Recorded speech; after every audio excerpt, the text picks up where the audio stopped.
And up against who else? Nathan Finnegan, who still has not ended his charge. 25th to 13th. He's gonna hold the inside, go defensive on Trangarade, but Trangarade is deeper into the corner, a little too deep. No, he keeps it from going off course with a big slide. Brings it down. Whoa! Wants to break away again, just playing footsie with that yellow line and able to hold on to it. 5, 6, 7, 7.5. That is about a second quicker. But Davis is coming through, and Davis is easily by. Kwok Ninh is not quite easily by. They're side by side, and now it's going to be a drag race as they come through. A lost sight of Kwok Ninh, and it seems that Kwok Ninh is going to try and lose sight of Davis as he's going to make the overtake here. He's got the inside down into turn 3, and he's through. 110 miles an hour up the hill. Now it looks like New Hook is going to back out of it. Still, even with the push, this is looking tough for Larson, and Day hangs around the outside. That's not easy in Griffins. No, it's not, and now they're going to come down into the cutting where Raymond Day will have the preferred line. They try to hold on to it there. This is where we saw Boucher spin earlier, able to keep it both back under them. They continue to be side by side up the hill. Wow, this is tough stuff from both of them, neither willing to give it up. Into the wall goes Handsome Pete. It's down to 3 cars for the race win. Solo, Cope, and Campbell. Who will make the move first? Campbell makes the duck. Cope with the duck. The block. The dive. The second block. Thomas Cope to the inside. Will Campbell get a run back? To the checker flag. Thomas Cope wins the Daytona 500. Waiting for that cone. This is gonna be close between the two, and I'm not sure who's it gonna be at the exit. They're gonna be side by side coming out of the pits. Daly chucking that car around the outside, trying to see if there's a little bit of speed, but Romig has it for now. Oh, but they've got that run down the straight. If there was somebody watching a monitor for him, telling him what he can do, hey, try to pull that Loyola move, but he doesn't do it. He stays on the outside with a defensive move, pushing just a little bit too far. Got some tire smoke as they come off of Charlotte's Web, heading down that straightaway into the museum turn. And it's going to be a drag race here in a battle of the late breakers between Romig and Daly. Daly diving onto the binders.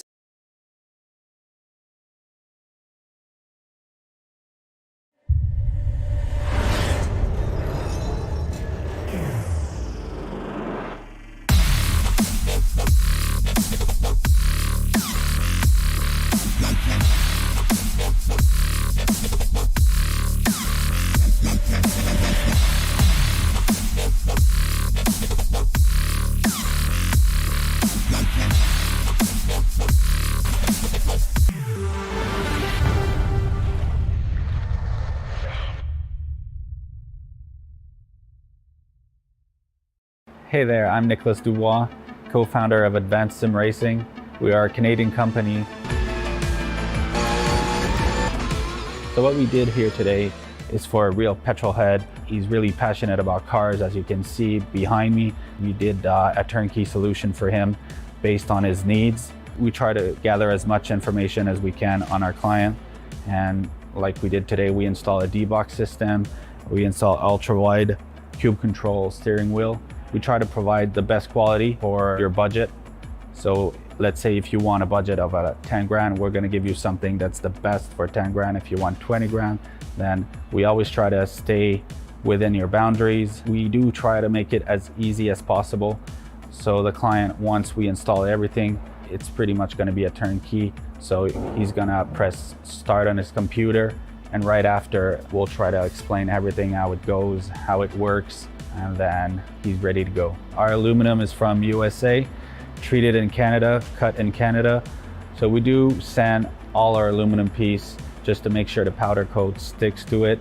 And that's one of the reasons why we use powder coat, is to make sure you have the best aluminum finish in the industry.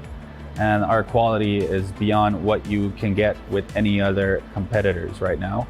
We are really, really passionate about all the gear, all the cockpits, all the sim hardware, and that's why we want to create something that's really going to reflect our passion into our product. Come visit us at advancedsimracing.com. You can always reach us if you have any questions. You can call us, you can text us, you can go on Facebook, like our page, ask us questions over there, and we'll make sure to answer every questions there is. We are very passionate about what we do, and we try to make it as easier for you to go into the sim racing world, because there's a lot of gear, there's a lot of options, but let us guide you through your process, and let's hope you'll be an advanced sim racing customer.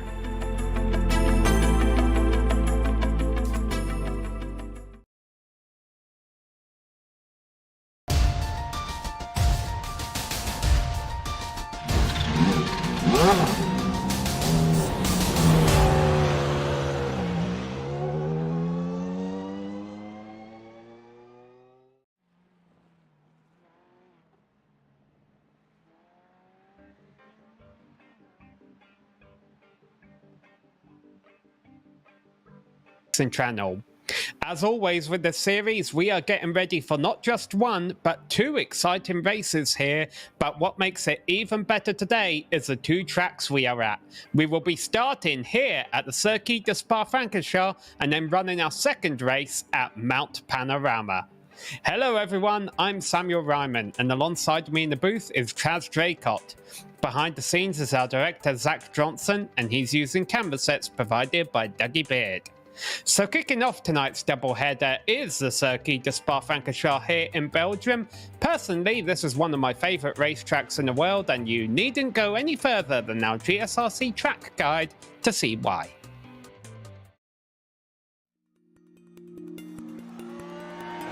Welcome to Spa-Francorchamps.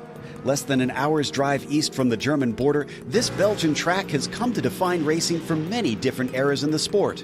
It's no wonder it continues to entrance drivers when you look at the stats. The 7 kilometers over the course of a lap includes more than 330 feet in elevation change as it weaves its way through the Ardennes forest. Packed into this is 19 turns, some of which are considered among the most famous in the world of racing. Corners like La Source and Blanchemont have been on the lips of drivers for decades. But by far the most notorious is Eau Rouge and Rétillon. Typically referred to in name by just the first section, it dips low and swings left, then compresses and climbs to the right up a massive hill. The sequence ends with a completely blind crest that sweeps to the left and leads onto the incredibly long Kemmel Straight. The bravery required to be fast through there will pay off towards one of the most popular passing spots at Lacombe. Eau Rouge is exemplary of the rest of the circuit though. Most of the turns are incredibly fast, and many include much of that signature elevation change. As jaw-dropping as the track is, you have to remember that this is the modern truncated layout. The old one, raced until 1979, was 14 kilometers in length, yet carried an average speed of 150 miles per hour.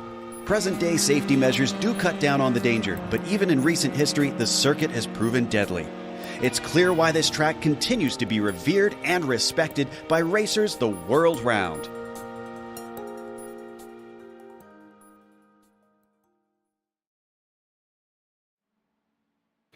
Well, that's what this circuit has to offer for us. So let's look a little bit at an outline of the circuit here. Chaz, why don't you give us a couple more details? Thank you very much, Sam. Yes, indeed, a wonderfully famous circuit in the world of motorsport, Spa-Francorchamps, of course, hosting the Belgian Grand Prix for longer than I can remember. And it is even home to one of the longest races in the world, the Uniroyal Fun Cup, 25 hours of Spa with the wonderful Fun Cup cars we see racing all around the world. Of course, famous Eau Rouge and Rétillon section at the start of the lap. It's going to be a real challenge in these GT3 cars tonight, but nearly 7 kilometers a lap means that lap times are over 2.25 minutes here, and even in the best conditions, they barely ever go much quicker than that. But I think really with all of the undulation of this circuit, that's going to be the main problem for some of these Ferraris tonight. That pendulum-like effect with the engine being in the middle of the car is going to be a real tough ask to handle. Well, and tonight's broadcast is being brought to you by our partners, and So our broadcast is brought to you by ASR, owned and operated by passionate SimRacers. Advanced SimRacing designs and builds the sturdiest and most durable aluminum profile racing simulation cockpits available in the market today. Visit them at advancedsimracing.com. Tonight's broadcast is also sponsored by RaceLab. RaceLab helps you to improve your driving skills. With modern overlays, race statistics, and native VR integration, you can get the best out of iRacing. Start using it now for free at racelab.app. Today's broadcast is also proudly sponsored by ButtKicker. ButtKicker products add an incredible immersion and realism to any game. Feel every nuance and truly put yourself in the driver's seat. Check them out at thebuttkicker.com. And finally, the PRL GT Am Series is brought to you by NinjaTrader. Ready to compete against the financial markets? Support in over 60,000 users across the globe, NinjaTrader provides award-winning trading software and brokerage services. NinjaTrader is always free to use for advanced charting, backtesting, and trade simulation. Visit ninjatrader.com to get started with a risk-free trading simulator and start tracking your performance. Well, we appreciate all of our partners for coming here tonight and helping us put on the show. But the drivers who are going to be part of that show, there's several of them out there. Here are the drivers fighting at the front of the field. Traz, let's take a look at our Drivers' Championship. Yes, indeed. Tommy Brisson currently leads the way with 217 points to his name. Very, very solid run of consistency, although a much lower score than was expected in round 3 of the championship means that he is only 8 points clear of Eric Luke, who has been right up there with him from the very start. Then we have quite the gap back, but a tie for third place with David Peterson and Roy Brown for Team Beef, locking out third and fourth place. Baron Glover is 74 points off the top spot with 143 to his name as well. So we've got a couple of pairings at the very top end of the order here. Of course, it's going to be all about consistency throughout this championship. As I mentioned there, right at the top of the order, Tommy Brisson, in round 3 of the championship, he only scored 17 points. The least he scored in any other race is 33. So there's certainly a lot for him to at least make up for from that third round here. But, I mean, Spa is such a difficult track because of the slipstream that you get, especially there, down the Kemmel Straight. You know, it keeps all the field together, so I think he's going to have a tough time to try and hold off people behind him. Well, we're closing in on the end of the season. It's not just the Drivers' Championship these drivers are fighting for. It's also the Team Championship, although Eric's merry band of morons seems to have the upper hand there. However, the battle for second, look at that, 4 points covering Improper Racing Team, Team Beef, and VHR Racing. VHR Racing leading the championship in teams with normal names. Eagle Vision Racing 5th on the board there. Well, our race is approaching. Let's take a look at the race details, Chaz. Yes, this is near the end of the season, as you rightly said there, Sam. We are in the 8th round of the championship. Only 10 rounds in the season as well, so drivers have to make sure that they get the most out of each and every one. They don't get many chances to get it right. A 35-minute race, fixed setup, keeping the field nice and close together. And as you see there, with 13 incident points to your name, you'll get a drive-through penalty. Get 4 more than that, and you will be disqualified on the spot. So if you do get that warning, you don't get long to prove to the organisers that you've learned your lesson. You do get a bonus point for fastest lap, pole position, or having less than 3 incident points. So if you do have a clean race, at least there is something to make of it. And to be honest, it's nice to see that encouraged more and more in sim racing these days, because as we do have an influx of newer drivers coming in a lot, sometimes the standards do slightly slip, I have to say. Well, we just came out of a 3-hour-long practice session. The driver who turned the fastest lap was the driver for number 43, Tommy Brisson. He just started his first time lap, though. He put his wheels over the curb on the XL of La Source, so I'm not sure his first lap is actually going to count.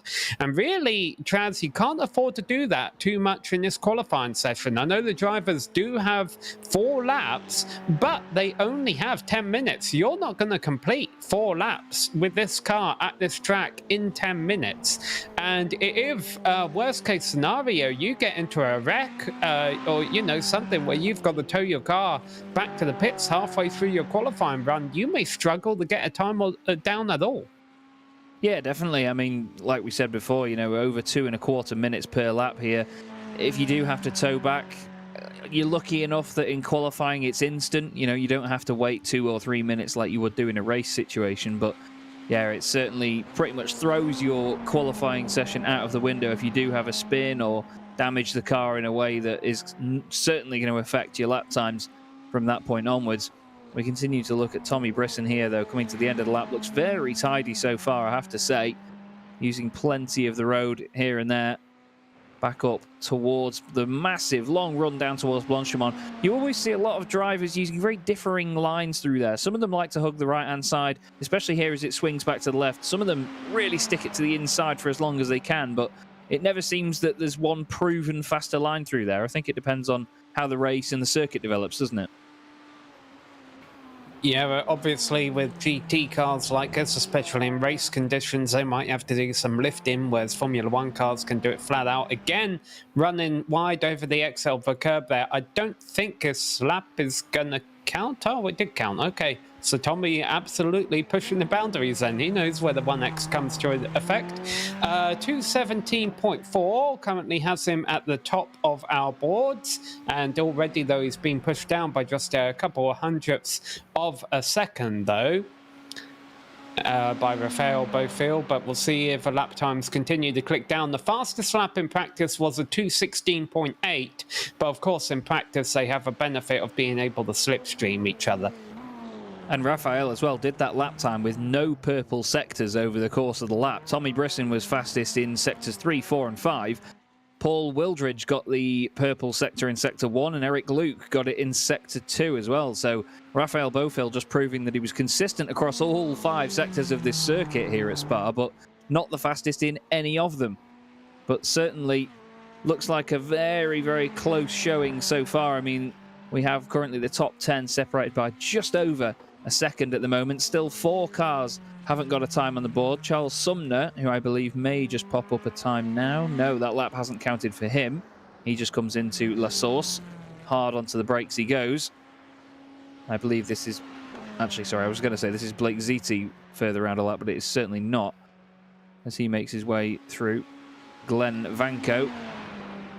He's almost at the end of the lap now, though, through Blanchimont. Looks like he turns it in quite harsh there. And Blanchimont's one of those corners, isn't it, Sam, where you can't just throw it in. You have to gradually feed the lock-on to make sure the car doesn't understeer too much. And, of course, that you don't over-rotate the car and spin it, because the back end on these Ferraris can certainly break away easily there. Yeah, it's definitely, there are some turns on this track which are challenging this car, so there we go, Vanko goes 15th. 3 drivers yet to set a time, and a lot of that due to the fact that they ran wide on the corner during their first time lap, but most notable of which is Dave Peterson, our driver sitting 3rd in the driver standings and the number 35. We're watching Tommy Brisson come to the line here to see if he can improve on these 2:17.4 and maybe take pole. He does not, though, but not too far behind him is the number 35 of Dave Peterson coming around to complete his second lap. His first lap did not count. He was, I think, 6th fastest in practice in this VHR racing machine. So let's see, he gets a time in here, 2:18.2. That puts him 7th. Much better. Yeah, he'll be pretty happy with that, considering that his first one didn't count. Once you have a lap here that does not count at all, you are constantly on the back foot. You know, you're pushing harder. You're feeling a bit more desperation to make sure you get a lap on the board. You're a bit more nervous. You take it a bit more carefully because of just trying not to push the limit with those track limits. You know, you don't want to use too much curb. You don't want to try and cut a corner too much. Every single turn here, like you say, at Spa-Francorchamps is a massive, massive challenge. Through Les Combes and into Malmedy goes Eric Luke, currently 3rd at the moment, just under 1/4 of a second off the top spot. But to be fair, top 3 right now, all very close together. And then there's quite the gap back to Wildridge in 4th position, isn't there? Nearly 6/10 of a second off. Only 10 thousandths, actually, or 100th of a second between him and Brown. Charles Sumner just came across the line and went 21st and then drive straight into the wall. The cars are pretty much finishing their qualifying runs, or it will be momentarily, although I think clock does extend for a little bit of time when it hits 0. We continue to watch Eric Luke. I must say, I love the team name as well. Eric's Merry Band of Morons. That did tickle me quite a lot when I saw that come up in the championship standings. But Eric's certainly leading his Merry Band of Morons quite well at the moment, up in 3rd position. 2:17.63 his best time at the moment, as you see on the graphic there. Again, really long run up to Blanchimont. Feels like it takes forever when you're in the car. Gives you more time to worry about what you're going to do when you finally get there. Nice and smooth. Doesn't clip the curb on the inside. Uses plenty, but not too much of the curb on the outside. And then hard onto the brakes into the bus stop. You've got to be really careful when you turn the car in because there's such a sudden incline up the hill. And no, he decides that that is that for his session. And into the pits and hidden behind the wall he goes. Some drivers might want to practice pit entry in case they need it. The entire field right now covered by less than 3 seconds. 23rd and last is Danny Flagol, who is actually coming out of a bus stop right now. See if he can improve from 23rd on the grid. Nope, because his lap time did not count. But that's quite impressive, and especially considering the fact, Trads, that, you know, sometimes this is a track where you don't necessarily want to be starting in the middle of a pack. Some drivers might elect a pit start or something like that as qualifying comes to an end. But no, all 23 drivers have gone on, put on rather competitive times, and hopefully they'll get through La Source quickly and cleanly, and we'll have a great race. And the drivers featured in that race are going to be led by Rafael Bofill in the number 786 car with a pole time of a 2:17.401, 4:02 on the graphics, so probably a 4:015. Tommy Brisson is going to start behind him, just 0.02 of a second off the pace. Eric Luke will be starting from 3rd, ahead of Paul Wildrich. Roy Brown rounds out the top 5, and then Mark File will start alongside him. Owen McLachlan will start from 7th place, ahead of Dave Peterson in 8th. Baron Glover and Peter Lee round out the top 10. Starting in 11th place will be Leif Hellberg, with Julien Larouche alongside him on row 6. Pim Luth is 13th ahead of Brian Hoskins, with Don Bowden and Ryan Burdick 15th and 16th. On row 9 we have Glenn Vanko and Eric Evans, with Larry Kropp and Blake Ziti rounding out your top 20. And then the last 3 cars on the grid are Charles Sumner, Sean Kelly and Danny Flagio. I apologise for mispronouncing his last name earlier on. They'll be starting 23rd, so at the very least he'll should come home with a finish better than where he's starting. Alright, the field is getting gridded up behind the pace car. We got about 30 seconds before they roll off, and not a long time to warm their tyres up. Let's take a quick look actually at the track temperature before we get underway here, give our viewers an idea of how it is. Yeah, I mean that's nice weather, that's a nice day, but as far as iRacing is concerned, that's a little on the cooler side. So once these tyres are up to temperature, I think the drivers will enjoy the level of grip they have out there, but they might want to be careful for the first few turns here, Chads, because those tyres are going to be very cold when the green flag goes out. Yeah, they will indeed. I think, I mean, it's a very nice day if you're from the UK, to be fair. It's 24 degrees, especially when that's the surface temperature.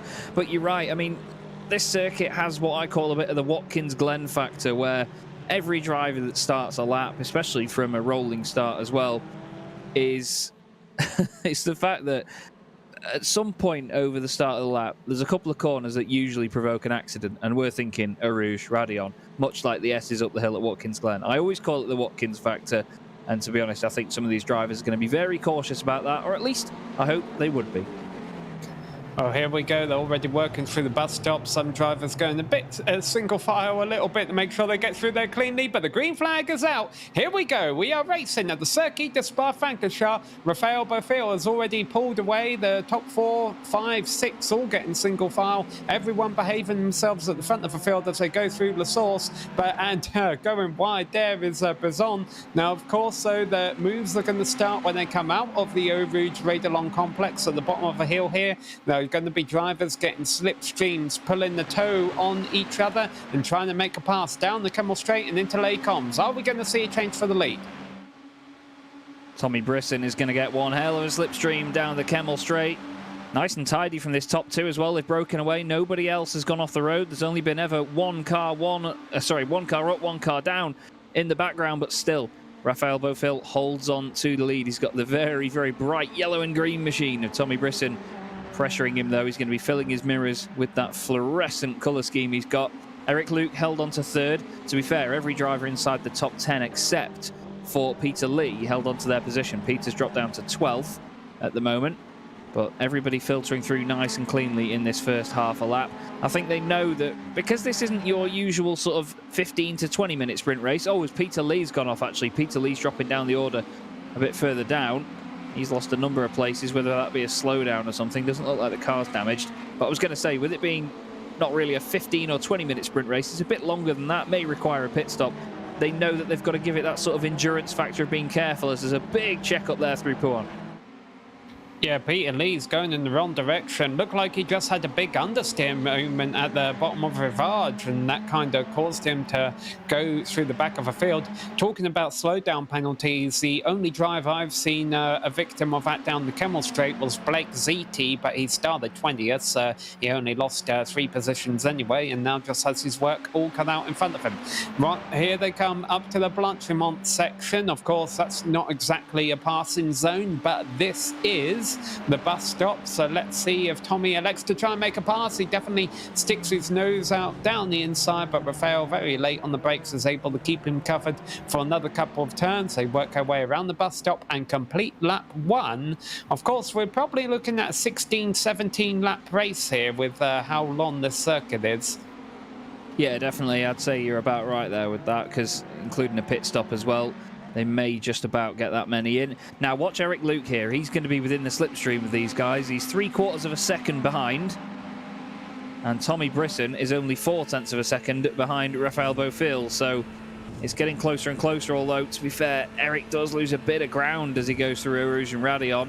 Tommy just got a bit more slipstream on the way down the hill. The gap comes down to under 0.2 of a second very quickly here between the top 2. Is Tommy going to look down the inside, or is he going to wait another lap? He is going to take a look. Is he later on the brakes? No, he's not, actually. Rafael really nicely tucks that car in there. Eric Luke didn't gain anywhere near as much as I was hoping or even guessing for there. But just behind them, Roy Brown has got the better of Paul Wildridge. And top 3 really broken away, but Phil hasn't really been with the series throughout the entire season, so he's not really a threat up there in the championship, probably just racing for the win out here today. But right now he's holding off a lot of pressure from 2 very strong drivers. But again, all 3 of them breaking away from the rest of the field. So we'll see how this all unfolds and who breaks through in that battle for 4th. Right now, as you mentioned, Roy Brown started 5th, is up to 4th. Let's see if he can try and run these guys down as they try and pressure each other into mistakes. Looks like as well, just behind these guys, Owen McLachlan is all over the back of Mark File. He's running a similar livery to Paul Wildridge, and there's a bit of a quartet going on here as well. Dave Peterson and Baron Glover are part of this fight as well. And this is one of those moments really where if you are in the middle of a train like this, you really have to be careful if you're going to go and make a move, because as soon as you go for that move, you have to commit to it. And if it doesn't quite work, you're either going to make contact with the car in front, there's going to be a bit of a mess, or even if you have it clean and the move still doesn't work, you could lose places to the guys behind you. You have to be watching your mirrors while still attacking here. We've got a good 8 cars all in one big streak on their way into the bus stop.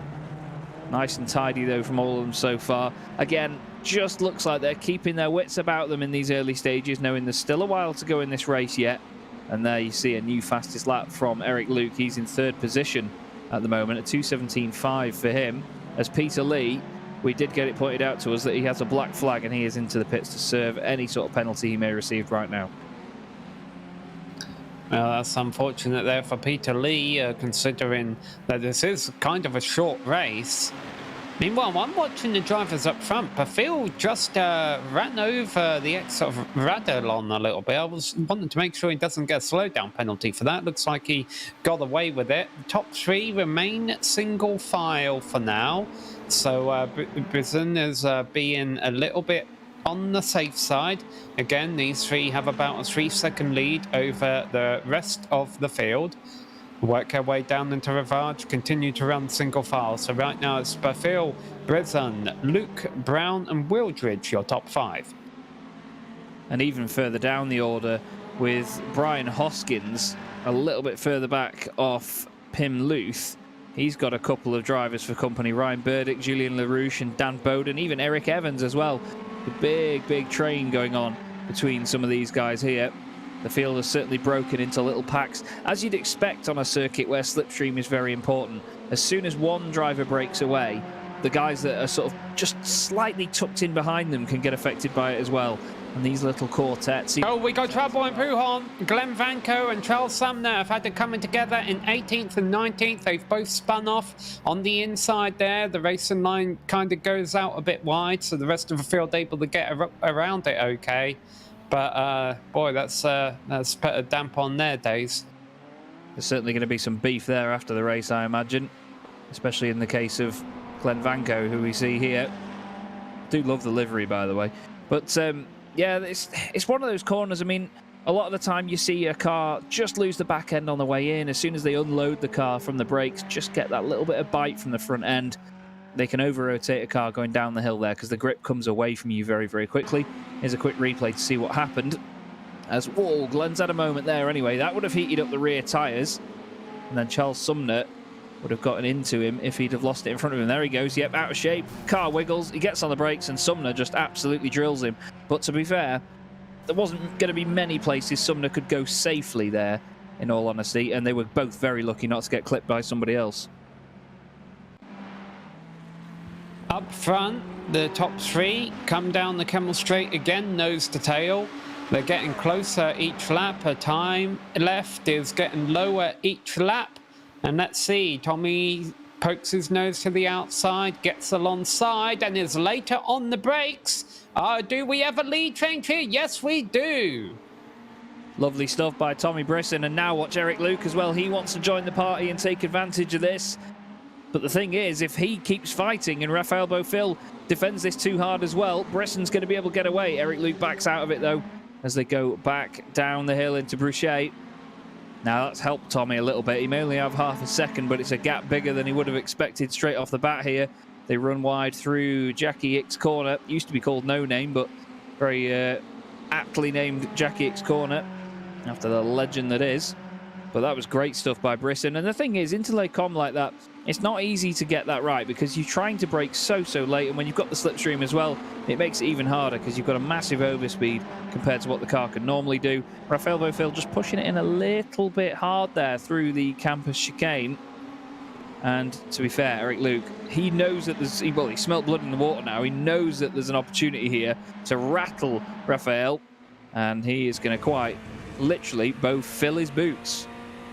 Well, I think Eric Luke is probably going to be a little frustrated if he can't do this move because I think Tommy Brisson has been kind of sliding around a little bit and, sorry, Raphael Beaufil rather, has been sliding around a little bit and that's why Brisson saw his opportunity. He said, okay, this guy's holding me up a little bit. I need to make a move. You can see he's already opened up half a second to 1 second lead. Now, that's not going to mean a whole lot come the end of a Kemmel Straight. Beaufil's going to be able to run them down on the Kemmel Straight here, but I think Luke's thinking, okay, I need to get this second place. I need to make sure that I don't lose contact with Brisson in the twisty parts because I think I am faster. Yeah, that's it. I mean, all you need is just a clean run through the twisty bits, as you mentioned there, and you can be absolutely gone by the time that the slipstream will help anybody else. Let's keep an eye on Eric Luke, though, see how quickly he's going to be drawn up to the back of Raphael Beaufil, because the gap was only just over 0.2 of a second as they came up. Radion. And now it's 1.5 tenths. Any second now, it's going to hit 1 tenth. He does look out to the right-hand side. He goes later on the brakes. He is later on the brakes. Gets it down the inside for the first part of Lecom, but that means that Raphael's going to have the inside. What about Malmedy, though? Eric hangs it round the outside, keeps the inside for the right-hander. Lovely stuff. Up into second place, but all of a sudden, Tommy Bresson finds himself 1.4 seconds clear of these guys going down into Boucher. That is exactly what he wanted, but now, has Eric Luke got the outright pace to go chasing after Tommy and then do something about that lead?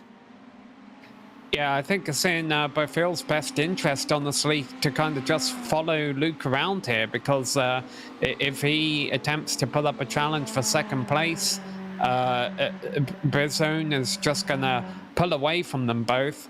And here we go. Luke's been able to put a bit of air between himself and Beaufil.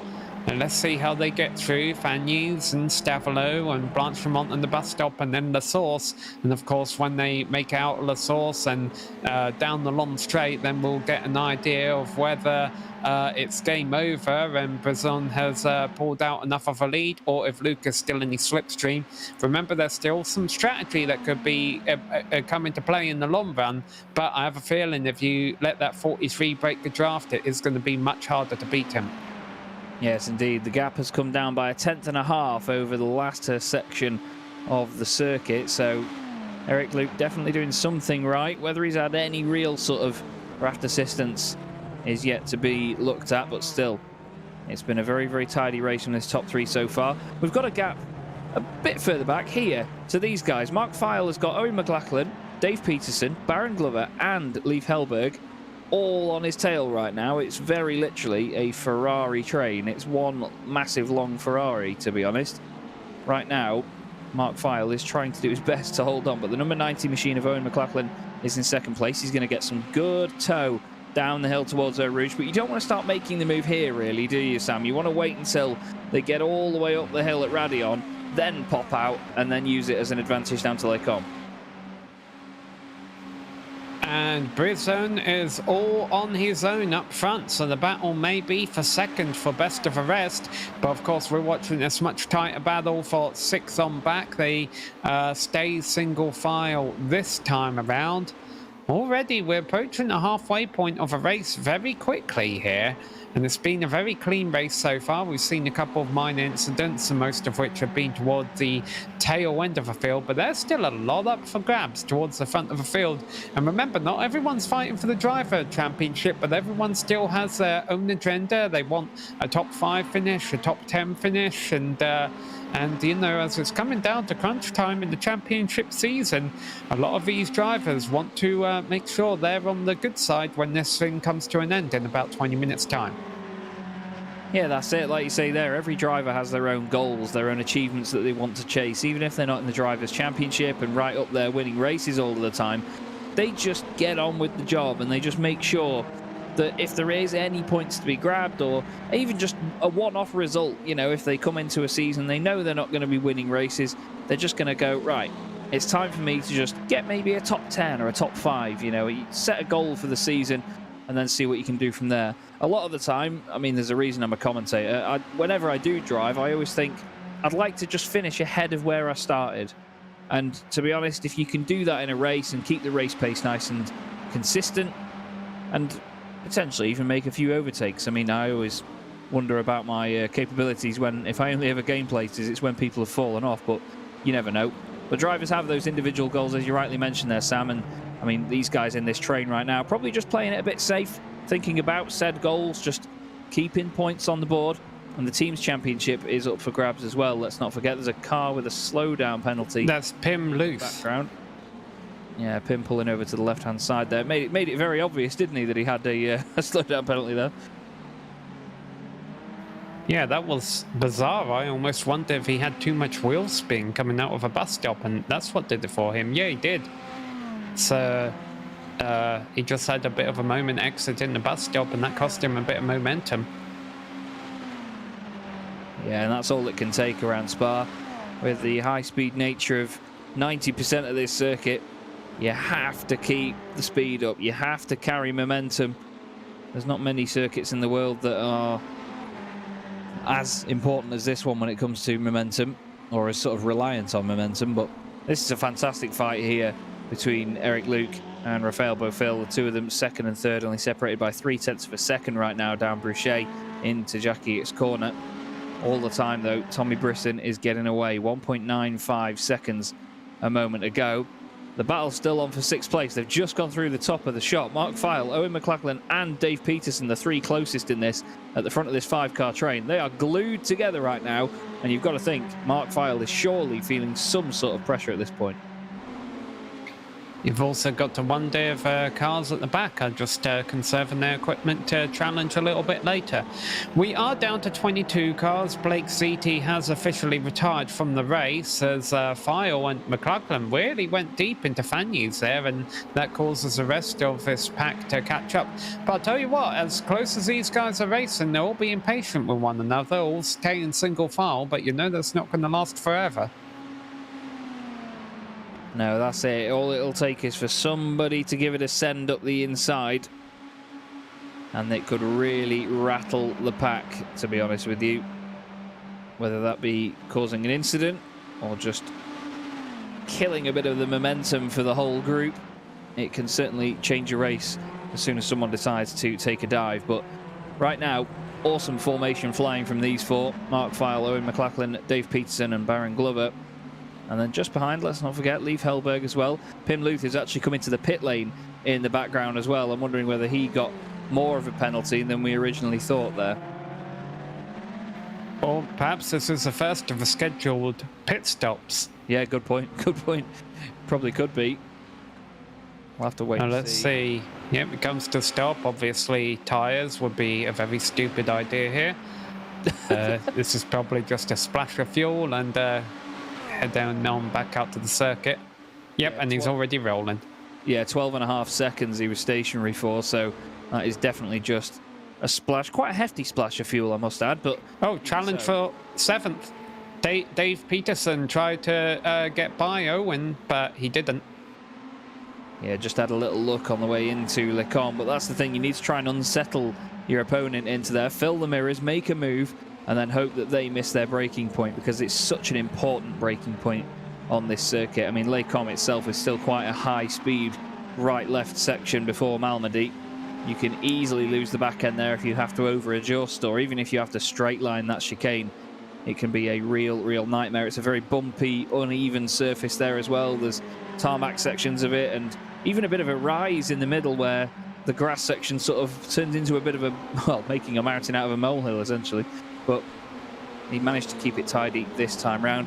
We continue to look at the number 90 of Owen McLachlan, very much in the thick of it here, because Dave Peterson could just try send any moment here and catch Owen off guard, but I think it's in his best interest just to see what Owen has up his sleeve for Mark here. I wonder if you're at the back of this pack, if you feel you're only riding about 80% and being held up by a couple of these drivers, maybe they might elect to try and short pit here to see if, of course, the risk you always run with short pitting is coming out in traffic that's worse than the traffic you're already in. Yeah, definitely. And let's not forget as well, at the back of this pack, some of these guys, if they are close enough to get a decent amount of slipstream, they could try and save fuel. As in comes Mark File. He thinks, no, I don't need any of that. I do not want that pressure for any more time. Thank you very much. In he drives. Brian Hoskins.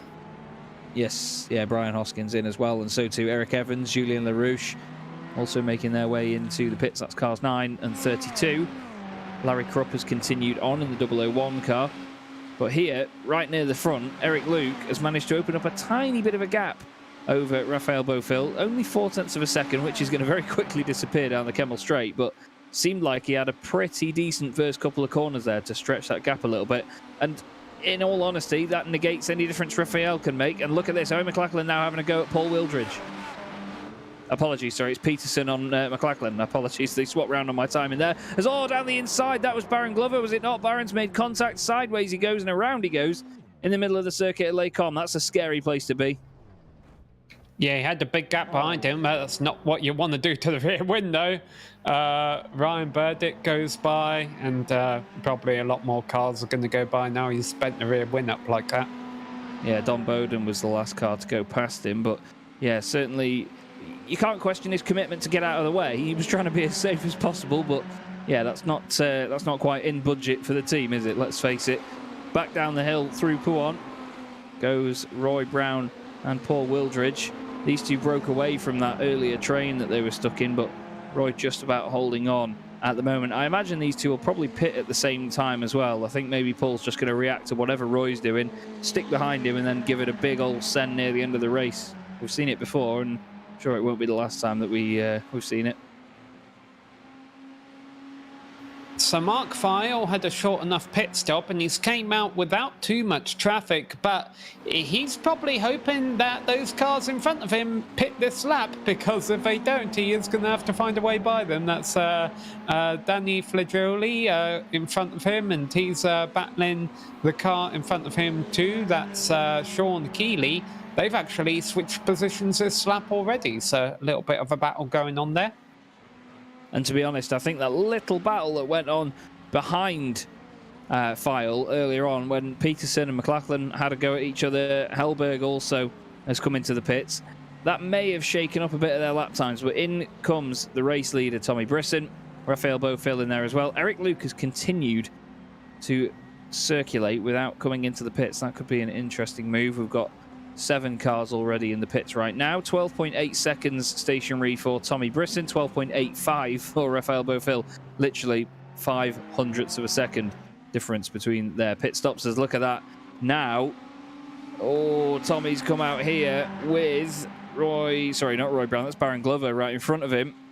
He's going to get some good slipstream actually off this, up the hill, and then he's going to be able to overtake him. And I think on his raw pace on the midfield of the circuit here, Tommy's actually going to be able to stay ahead. What do you reckon?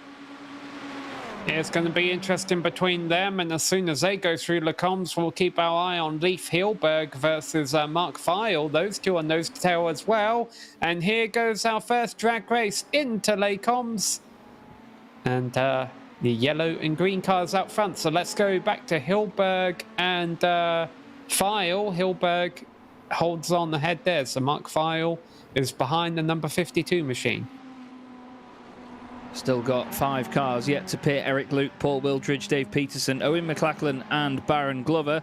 Here is your race leader, Eric Luke. Started 3rd on the grid in this race and has been potent from the very start. I'm trying to sort of figure out where he may come out here. I think, to be honest, based on the gap before and the fact that he didn't get held up much, Tommy Brisson's going to have this one when we eventually get Eric Luke back out on track. I'm more intrigued, of course, where Raphael Beaufil is going to filter back in. Paul Wildridge as well. He was quite an interesting one early on, but then slipped under the radar slightly. But sometimes no news is good news in races like this, isn't it, Sam? Yeah, it is, but you're talking about the gap as we see that is indeed Luke coming into the pits in the number 709 machine. You're talking about the gap between Brisson and Beaufil. That is quite a significant gap, so I don't know if that's saying Brisson took less fuel than he needed to and has this under control, or if Beaufil took a little bit more than he needed to and may risk losing the 2nd place here, but I'm pretty sure these guys were closer as Brisson really missed the apex there as the lapped car comes into the pits. Let's see, when is Luke gonna go? He's been stopped for 10 seconds. Quick pit stop. He might actually have the lead here. Yeah, 10.7 seconds in the pits over Brisson, and look at that. He does indeed. Eric Luke staying out a little bit longer means being in the pits for a shorter amount of time. He may not have the optimum run down here, but he's got enough of a gap to not worry about Tommy Brisson right now. Interesting you mentioned, though, Raphael Beaufil against Tommy Brisson, because Raphael was actually 0.03 of a second quicker stationary in the pits, and he was in the whole pit lane for a second less. It was 40.27 for Tommy Brisson, 39.27 for Raphael Beaufil. So he would have technically gained time on him. I think just Tommy getting the slipstream off Baron Glover as soon as he came out really helped him down the Kemmel Straight, but we have an overall and net gain for Eric Luke, up 2 places from where he started, and he now leads this race with just over 10.5 minutes to go. But this is one of the battles that we are keeping our eye on. Owen McLachlan has got Dave Peterson still right with him, as they were before they went into the pits. Mark File lost a little bit of time at the end of last lap. He I think it was Mark File. I saw one car overshoot the bus stop. No harm, no foul. It just cost them a little bit of time. But yeah, now of course the concern for Eric Luke, and the drivers had a 3-hour-long practice session, so hopefully none of them will fall victim to this, is making sure when you have a quick pit stop like that you haven't underfueled the car, because being the lead car right now, he's going to be burning more fuel than the rest of his competitors. That's very true indeed, and he needs to be careful on that if he has managed to just underdo it, because we've seen it before. You know, these drivers, they do get greedy with making sure that they take as little fuel as possible, but it can also sometimes depend on when that timer hits zero. You know, if that timer hits zero just after you've started another lap, or even just beforehand, it can be a massive disadvantage sometimes and a massive advantage in other scenarios. Now, coming into the bus stop once again, we have the 313 of Roy Brown. Overdoes it a little bit on the brakes, but he's going to have the insides slightly, at least, for the exit of the bus stop. But Paul Wildridge gets a really nice run and now comes out to the left-hand side. How are they going to filter through La Source? Let's have a look. Is Wildridge able to go later on the brakes? He is. Just gets his nose in front, but he's going to be very wide. We go on board on the window of the Ferrari 488 GT3 Evo. Ferrari promised everybody it's different to the old car, although it doesn't really look it. Just maybe slightly different shaped exhaust. A bit more work under the car as well. But these two now roaring their way up through Arouge and Radion over the top of the hill. And look at the run that Wildridge gets here. He's surely going to go to the left. And yes, Roy Brown covers off the right-hand side. Not that much of an overspeed it looked like there from Wildridge. He's confident enough to move over on the straight. And is he going to be able to hold this around the outside? Because then he'll have the inside for the second part of Lecom. No, Roy Brown gets it done on the brakes. Nice defending there, to be fair, Sam. He didn't have to do too much, but he just put the car in the right place at the right time. And behind them, Dave Peterson just made the move. He went from 7th up to 6th ahead of Owen McLaughlin. So this is a 3-car battle. Peterson ahead of Owen, and then rounding out this little train of cars in 8th position is Leif Hilberg. Yeah, barely a second covering the three of them as well at this point in time. They've got 4 seconds then over Mark File, so he is no immediate threat at this point in time. Down through Puan we go, and all of a sudden we have just over 7.5 minutes of this race left to go. It's incredible how quickly time flies when you're having fun, but let's not forget how long a lap is here as well. Each circulation 2.25 minutes at least. Fastest lap of the race so far has been done by Eric Luke, 2:17.40. Closest that anybody's come to that is Raphael Beaufil with a 2:17.61. Here is your race leader, though, just coming through Blanchimont. Tommy Brisson is only half a second behind right now, though, and he's closing bit by bit. You do get quite a lot of slipstream up towards Blanchimont and on the exit. He's got a bit of overspeed into the bus stop, but he gets it stopped nicely. This is going to be a really, really epic duel in these final couple of laps here, Sam. I think that Eric Luke is going to have his work cut out. And I do not know how many laps we are going to have. You mentioned a moment ago that it could very well depend on when they cross the line and when the clock hits 0. Well, do the basic math here. 2 minutes 15 times 2 is 4 minutes 30, and then add another 2 minutes 15 is 6 minutes 45, and they're crossing the line with just a little bit over 6:45 on the clock, so it could be very close indeed as to whether this is a 3 or 4 lap race. And we'll see how this unfolds. But Eric Luke right now in the lead. Brisson all over the back of him, getting the strongest slipstream he could. Goes to the outside. We saw him work this before, being later on the brakes. Eric Luke is very late on the brakes, though, and he's able to keep a lead through Lecom. Edges out a car length, and on the run down to Rivage, number 709 is still in the lead. Rivage is a potential passing opportunity, but Brisson a little bit too far back to make anything of it this time around. Looked to me like Eric Luke went a little bit too deep on the way in there, but somehow he got it stopped, somehow he got it turned in, and he remains ahead of Tommy Brisson. But fantastic racing from the pair of them so far. Nothing too untoward. Tommy knows that he needs to keep scoring decent points in terms of the championship. Eric Luke, obviously, the man closest to him. So right now, if Eric was to take the victory in this race, aside from any bonus points for fastest laps or under 3 incident points, you're going to be looking at a very, very tight championship. The gap was 8 points coming into this race. And to be fair to them, I think right now, if it finishes as is on base points, you're going to be looking at about a 4 or 5 point gap in the championship with only 2 rounds left to go. So it's all to play for here between these two, but it becomes very apparent right now when you see the race as it is, why the championship is also as it is. You know, they've got 55 points over the guys tied for 3rd and 4th, and then 74 points over Baron Glover in 5th place. These two really showing that they are the class of the field, not just tonight, but this season as well. So we've got this battle that we're keeping an eye on. We got the battle for 4th that we've keeping an eye on, and we've got a 3-way battle for 6th that we're keeping an eye on. I also want to give a shout out to Larry Tripp and Eric Evans, who are racing in 16th and 17th positions, and they just spent half a lap alongside each other, and Eric Evans finally won out in that battle. So I know these drivers are much further down the order, but still having a good little race going on between them.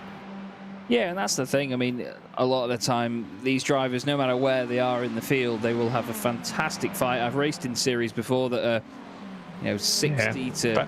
But let's go back up to the front, because we're down the Kemmel Straight again right now. And Brisbane's going to try the exact same thing he did last lap. Let's see who's late on the brakes. This time it is Tommy Brisbane. Eric Luke is still alongside. He can't shut the door on him yet, and Eric Luke might be able to maintain a lead. Here they go on the run down to Rivage. The momentum is on the side of that yellow and green number 43, but the racing line, the inside line around this everlasting right-hander that just goes on forever, and Luke's not going to win out.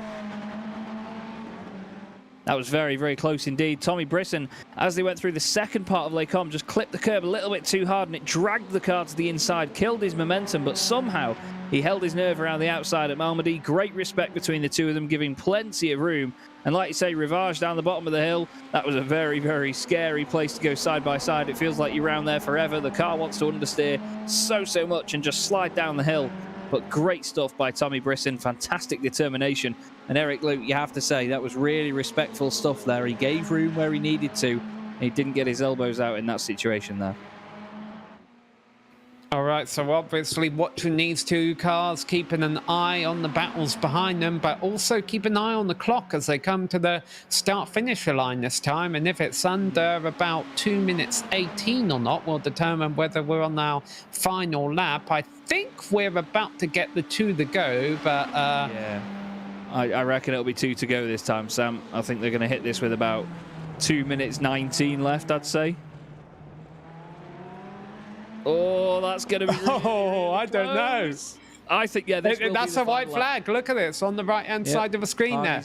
Barney's dusting it off against the wall, and this is going to be it there. One more lap, one more run down the Kemmel Straight, very importantly. Oh, we got trouble. Who's that? That's Wildridge. Paul Wildridge. Not sure what's happened there. Doesn't seem to be any damage on that side of the car. He's doing a lovely 3-point turn. Maybe he's just spun it on his own there. It's easy to do. Yeah. Up through Rouge and Radion. One more time down the Kemmel Straight here, Sam. Who's going to do it? Oh, Eric Luke gets up alongside. He's taking Bristain's line. This is what the number 43 keeps doing to him, going on the outside down the Kemmel Straight and trying to outbrake and use the racing line through Les Combes to his advantage. Can Luke do it, though? Right up on the curb is Brisbane, and he's going to hold off a first challenge, but it's not over yet.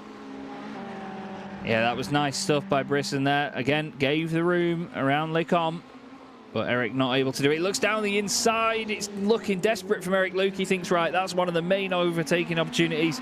I'm not able to get it done there. I need to send it down the inside now, but you just don't want this to end in tears, because what a race they've had. That might be a slowdown penalty for Eric Luke. He used a hell of a lot of the runoff there through Jackie X corner. I've seen people get slowdown penalties for worse. Right now, though, Tommy Brisson has got a half-second lead as they come through Pouhon. He's very wide on the exit, though. Loses about 0.5 of a second back to Luke, but into the chicane. The right-left keeps it nice and tidy. This is where Brisson's been really strong so far this race. I think he might have this wrapped up, but you never know. There's a long slipstreaming section up to Blanchimont still to go.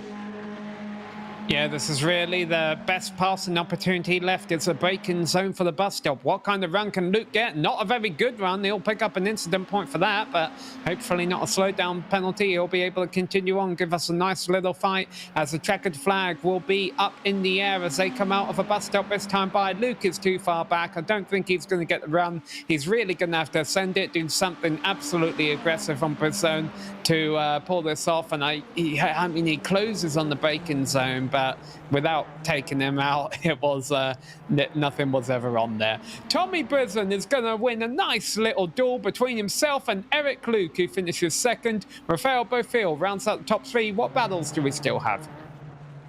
Well, a little bit further back, this is number 90 of Owen McLachlan. He's just going to hold on ahead of Leif Hellberg. Dave Peterson got 5th. Roy Brown was just ahead of them in 4th. Now this is Don Bowden and Paul Wildridge into the final corner. Wildridge looking down the inside after recovering from his spin here at the bus stop. Just a lap ago. Don Bowden holds it down the inside. Is Wildridge going to get the run? He is. This is going to be a run to the line. I think Wildridge is just going to get it. And he does. Wildridge just gains 12th place there. It's not the best of races for him after starting 4th, but still managed to hold the momentum around the outside there. Fantastic conclusion, but what a well-earned win that was for Tommy Brisson. Commiseration to Eric Luke, but still a great second place. What a fight we had there right to the line. Yeah, and let's give you the race results and quick drive interviews, and then we'll start getting ready for our second race of this broadcast at Bathurst. Tommy Brisson comes home your race winner by half a second over Eric Luke. Rafael Bofill finishes in 3rd place ahead of Roy Brown and Dave Peterson in the top 5. Owen McLachlan finishes in 6th ahead of Leif Hellberg and Mark File. Pim Luth and Brian Hoskins round out the top 10. Finishing in 11th position was Ryan Burdick, just ahead of Paul Wildridge, who we saw there. Only mere hundredths of a second between him and Don Bowden. Then it's Julien LaRouche in 14th ahead of Baron Glover, and Eric Evans in 16th place. Sean Keeley was 17th after a very under-the-radar performance. Larry Kropp was 18th ahead of Danny Flagiol, and then Charles Sumner rounded out the top 20, just over a minute down from the leaders. Yeah, now you see we have 22 drivers on the lead lap. Peter Lee and Glenn Vanko, Blake CT, our only retirement. Hey, make sure to check out the Majors Garage, which is the home of free Baseline Plus setups. Get help from any of the garage coaches 24/7. Sign up now for awesome, affordable monthly subscriptions, telemetry, coaching, and more by simply clicking on our link in the description below. Also, if you use our special discount code MAJORS GSRC, you'll get 10% off. Isn't that lovely? All right, we've got some drivers to talk to, and we are going to start, I think, with our race winner here. So, Tommy, congrats on the race victory here today. There was a lot of great battling going on into Les Combes on a few occasions. Oh, yes. Oh, I'm still sweating. It was a nice battle with Eric again. Unfortunately, I think I pitted a lap earlier, so and I got stuck behind. I don't remember his name, but I probably lost the space I had with Eric. So after the pit, he was in front of me, but fortunately, I was able to catch him and make a good battle. Did you have enough fuel if a race had gone on one more lap? I'm using Crew Chief, and Crew Chief was saying to me to pit, so it will have been very, very tight. So I prefer to take the exit before the lap after, so just to be sure that I won't miss any fuel. Oh, for good timing then. But thanks for putting on a great show for us today here at Spa. Anyone you'd like to thank? Oh, yes, my brother Steve, who is watching me now, and you guys for doing this amazing job. I always watch the broadcast after. So yes, thank you very much. Also, congrats to Eric Luke. Yeah, we definitely congratulate you both on your podium finishes. Well, thanks for coming to talk to us, Tommy, and we look forward to seeing him at the next race. And let's bring Eric Luke in here. It's our second place finish. Chaz, you've got him. Eric, that was one hell of a battle there, right near the end of the race as well, just missing out on taking it from Tommy. But first of all, tell me how you felt when you came out of the pits and Tommy was quite a good few car lengths behind you. That must have been quite the good moment for you. It was momentarily. Coming out of the pits, you get less of a drive going up the hill through Eau Rouge and into the chicanes. So I know he was going to gain a little traction coming that way. A couple mistakes on that outlap and pretty much brought him within draft distance. And from there, it was just a battle to the finish line. And did you think you were just going to be able to pip him on that final lap there? Because it looked really close until they come last time round. I made an error. I basically tried to return the favor that he did to me into the chicane and end up on the outside coming out of the 180-degree left. Forgive me, I don't know the corner names. I should. I've raced here enough, but that's not good. So I was trying to return the favor, but I went in a little too deep going into the first chicane, and that just killed the momentum going all the way out. And as soon as I did that, I knew it was pretty much over from there, unless there was just a drastic mistake out of Tommy, which he rode a good race. Well, that's the thing. I mean, Spa is one of those circuits that really invites you to go hard into a corner and carry the momentum. And Les Combes, I've been saying it all race, it's just such a tidy corner when you get it absolutely spot on. But most of the time, you try and push it in on the brakes. You're trying to get the car rotated as well. Sometimes it just doesn't happen like that, unfortunately. But it was very entertaining throughout. How are you feeling about the final 2 rounds of the championship? Because it's certainly not a decided thing yet, is it? No, not yet. If Tommy keeps form, I have no doubt that he's going to take the championship. Monza is not one of my most favorite circuits. GT3 cars even less so. But hopefully, with all of the draft passing that goes on, perhaps anything can happen at Monza. So here's hoping for the best. Well, we certainly hope it goes well for you, Eric. Is there anybody you'd like to give a quick thanks to while we've got you? Big shout out to my title sponsor, Apex Button Box and Cloud Valve Company. And as always, GSRC, you guys do a fantastic job. I appreciate it, gentlemen.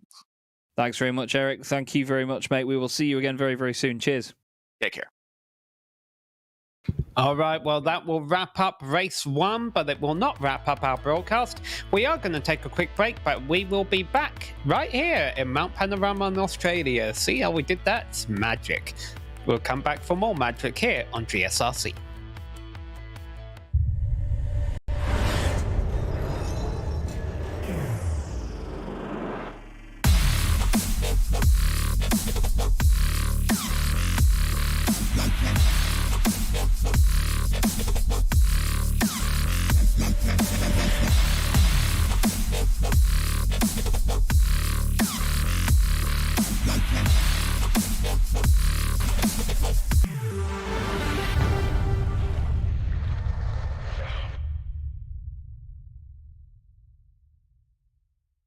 Hey there, I'm Nicholas Dubois, co-founder of Advanced SimRacing.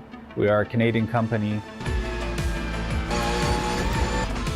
So what we did here today is for a real petrol head. He's really passionate about cars, as you can see behind me.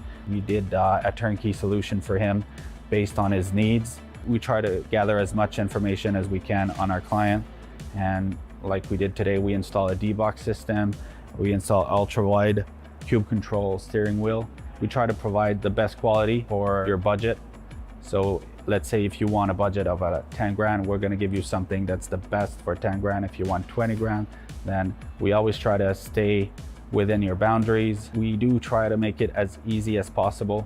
So the client, once we install everything, it's pretty much gonna be a turnkey. So he's gonna press start on his computer, and right after, we'll try to explain everything, how it goes, how it works, and then he's ready to go. Our aluminum is from USA, treated in Canada, cut in Canada.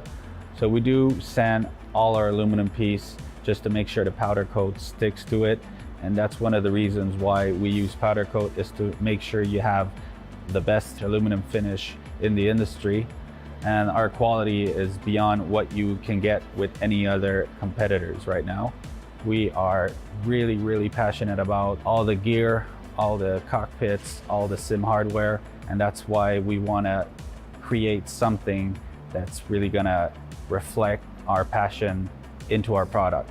Come visit us at advancedsimracing.com You can always reach us. If you have any questions, you can call us, you can text us, you can go on Facebook, like our page, ask us questions over there, and we'll make sure to answer every questions there is. We are very passionate about what we do, and we try to make it as easier for you to go into the sim racing world, because there's a lot of gear, there's a lot of options, but let us guide you through your process, and let's hope you'll be an advanced sim racing customer.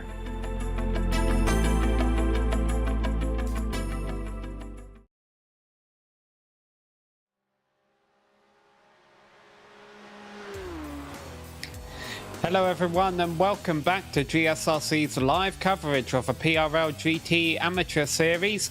We just finished up our first race of the night at Spa, where we saw a thrilling battle between two drivers all the way down to the final lap.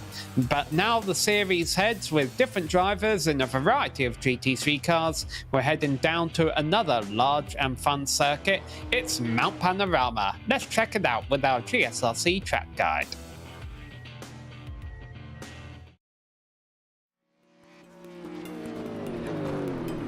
Welcome to Mount Panorama Circuit. Most drivers simply refer to this place as Bathurst, with it being located just to the southwest of the city's major hub. But most ominously, and perhaps appropriately, it's been nicknamed the Mountain. With more than 500 feet of elevation change over the course of a lap, it's easy to understand why. Though originally built for racing, it's become a street circuit over time, with the track itself used for regular traffic and featuring residential housing all along the roads. This makes this 4-mile, 23-turn course incredibly unique in the world of racing. In the past, the track has hosted a variety of types of cars, including open-wheelers. But modern safety standards means that most competitive racing has now been limited to sports cars and touring cars. However, the dangers are very real due to the incredibly high speeds and lack of runoff throughout much of the circuit. The quickest parts are the run up the mountain straight towards Griffin's Bend, and then the flat-out blast back down the Conrad Straight and into the chase. This chicane was added in the late 80s to break up the run down to Murray's Corner. But while most chicanes are derided for ruining the character of a track, the terrifying speed as you approach it and the general difficulty make it fit right in with Bathurst challenges.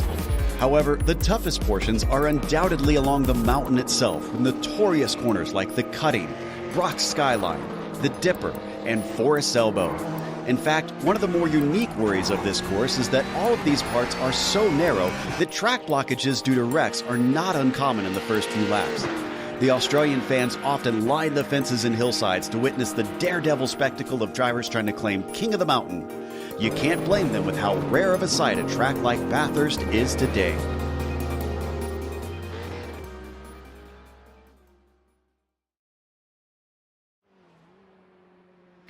Well, I would like to say kudos to our camera guys, Joe Peak, who does those track guides, and Dougie Beard, who does these camera shots, for making Bathurst look beautiful. But honestly, Zach, although they do a great job, it's impossible to find a bad view here. This is a very scenic circuit.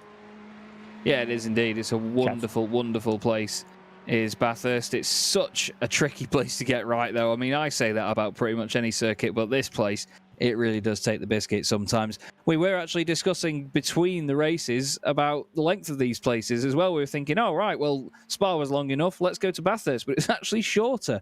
6.2 kilometers here, just about 4 miles. Even more turns, 23 of them in total, most of them coming at the very, very top of the hill, where they follow each other very, very quickly. It's not going to be easy in these GT3 cars. Obviously, rear-wheel drive, plenty of power as well, and a lot of undulation to go with it. When you see a track map of Mount Panorama, you think, that doesn't look too bad. Maybe the cutting might be a bit difficult, maybe Forest Elbow, but when you see how much this place goes up and down, at the end of the day, it's called the Mountain. It's an incredibly, incredibly big challenge. One of the real gems on the crown of international motorsport. But we'll take a look at the Teams Championship coming into this, because, to be honest, Sam, we'll go to the Drivers' Championship first. I'm getting ahead of myself here. I'm too excited by this one. We have drivers to look at before teams, don't we? Yeah, we do, but you can see there's not a whole lot of excitement here at the top of the standings this deep into the championship. Jonathan Wager is kind of running away with it in his Parabola Cobalt machine, but you can see second place is quite exciting. Nin there only 3 points over Horvath, and then Davis and Reams not too far back. Let's have a look at that team championship now. I'll wait my turn, shall I? It's Parabola Cobalt at the top of the standings, 319 points, but only 17 ahead of YS Motorsports Black. 2 points separate them from SRT Esport Blue, and then Lunatic Racing is in fourth place with 283 points to their name. Parabola NFR join their sort of sister outfit, let's say, in the top 5 with 271 points. And interestingly enough, they actually have Parabola Midnight behind them in sixth place. But not much of a spread there, really, considering how many points they've got in a team's championship there, Sam. And considering that more than one car can add to those, that's actually a very, very interesting scenario because it can flip around really, really quickly. Speaking of flip around, if you call our director's name backwards, Zach, you almost get Chaz, who's the name of our co-commentator. So let's just clarify everything here. My name is Samuel, our co-commentator is Chaz, and Zach is our director, and Dougie is our camera guy, because I think I've mixed a couple people up doing our intro here. All right, with all that out the way, let's talk about this race. This is round number 8 of 10. What's different between this and the Ferrari race that we all just watched at Monza? Well, first off, it's not a Ferrari race. It is a race for all of iRacing's GT3 cars, of which there are a lot. It's a 40-minute race as opposed to a 35-minute race, and this is a pretty big one. It's open setup as opposed to fixed setup. You still see bonus points out there, and incident points can hurt you. They can indeed, and to be honest, around Bathurst, as daft as this may sound to say at first, you don't get many incident points here. A lot of the time you just get the odd 0x, as we call it in the world of iRacing, where you just make a tiny bit of contact with the wall and it doesn't give you a full-blown incident point, not even 1 or 2. But a lot of the time, if you are going to hit something hard enough here at Bathurst, it's probably going to end whatever session you're taking part in. It's such a ferocious track to get right, up and down the hill. It is just so scary. The walls are really close either side.